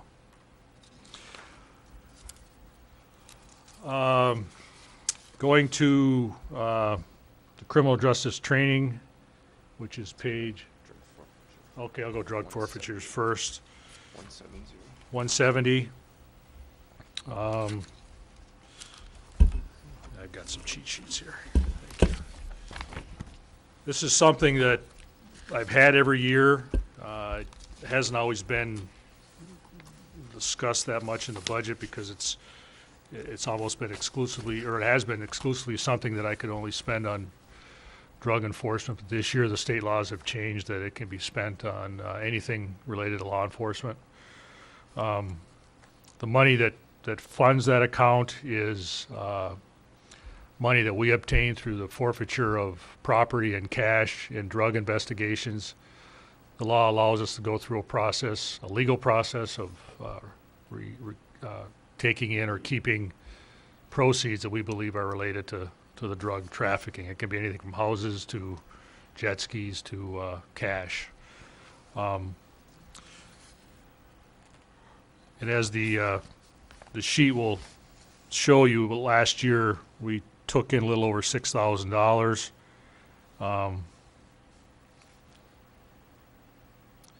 $6,040 by our account, and then we've spent that much out of it. We share 20% with the prosecutor's office as part of the law and part of the rules. And if there's another agency involved, we also share the 20% with them. So, and for your own information, the fund has approximately $34,000 in it right now. We used it in the past to buy our first canine back in 2004. We've purchased new department guns out of that fund. We've purchased equipment that we might not normally budget for, not necessarily capital outlay stuff, but bulletproof vests and things that are above and beyond the normal budgetary items, equipment for the canine and things like that. So it's used and it's available. Try not to get too crazy with it, but it's kind of just sits there. And Diane gets mad at me because I keep the interest off it too in the account. She thinks she should get it. Okay. What's next? The criminal justice, 178. This is a separate account we need to maintain with the state for training. Under the current law, the state of Michigan returns about $7,500 a year to us through traffic enforcement fines to be used for training purposes only. And there's a number of training availabilities in the state that money can be spent on. And as a requirement of the state giving us the $7,500, we have to match it with $7,500 so that we can prove to the state we're solely not counting on the 302 funds for our training. So we budget the $7,500 every year. We tend to spend some of it, not all of it. We tend to spend the 302 funds first, but in order to receive the 302 funds, I need to have that $7,500 in the budget. That's the simple explanation. Questions, comments? Everything okay? Yes, Okay. somewhat. And I guess that's all that's on the schedule, but one thing, if you don't mind, I'd like to just touch on it. I don't want to keep you here anymore, but just a little update on our canine activities. For our new canine effort is very successful. We've been doing very well. We've had a tremendous response from the community, which I think is a testament to their involvement and their ability to support us in these kind of things. We purchased the 2 dogs. One is a Belgian Shepherd named Frodo, and I don't name him. And the other is a German Shepherd from Holland named, believe it or not, Kay. K-A-Y. That's my wife's name. Yeah. But it's pronounced Kai, according to the Belgian people. So I've already got an argument with the officer that we traditionally paint the name of the dog on the side of the car, the truck, and he said, "You're not painting K on the side of my truck." And I said, "The heck, I'm not." I said, "What?" My wife will love you for it. But that's been very well. I mean, to date, we've accumulated almost $35,000 in donations. I had budgeted roughly about 25 for the purchase of the dog and the training. I've spent 17 up to this point. I still have academy money I have to put out, and I've got a couple other grants applications still out, and if all goes well, I may have enough when we're done to actually purchase a separate canine vehicle. Seeing how you took one of mine out of the budget, I'll pay for it myself. No, I had to take a shot at you. I'm sorry. It's okay. But I guess the point I really want to make on that is I'm really pleased and tremendously surprised by the support from the community. I mean, it's just been unbelievable. And there's checks, there's people dropping off $10 at the counter, $5 at the counter, $500, $1,000. We did get $5,000 from the county, and we entered into a contract with them to provide services. We did get money from Northern Michigan University. We did get money from Shockley Township, Forsyth Township. And we are planning, like the cyber detective, we are planning on sharing those services with the people that need it as part of a cooperative effort in the county. The difference is, I mean, it's a current position that we're transitioning. It's not a new position, so.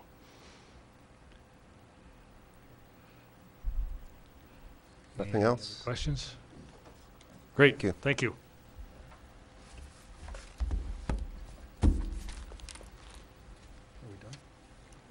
All right. Next up, public comment. Anyone wishing to comment? All right. Comments by commissioners. Commissioner Nemi? I don't have anything at this point. Commissioner Schneider? Nope. Commissioner St. Ange? Nothing, Your Honor. Commissioner Stonehouse? Commissioner Ryan? Been a long, interesting evening, and that's enough for tonight. Commissioner DePietro? Just to thank all the department heads and staff for being here since 5 o'clock. So everybody did an excellent job. They answered all our questions very, very thoroughly. And thank the city manager, Bill Fida. And look forward to doing this again tomorrow. I hope we double the attendance tomorrow even. Thank you. All right. And I just want to say thank you to the professionals at the Chocolate Fire Department that put the fire out at my mother's house tonight. So saved it from burning completely to the ground. So with that, City Manager, any comments? Only to thank staff again. I appreciate all the support that we get. They've done a wonderful job, and we'll be prepared for tomorrow. The only other thing I would ask, and we'll do it offline, is we had that revenue forecast. We had some discussion, of course, about the information, but be very interested in hearing how useful the commission thought that was or not, and any suggestions for improvements, timing, anything that might be cared to be offered. Thank you. Thank you. With that, we're adjourned.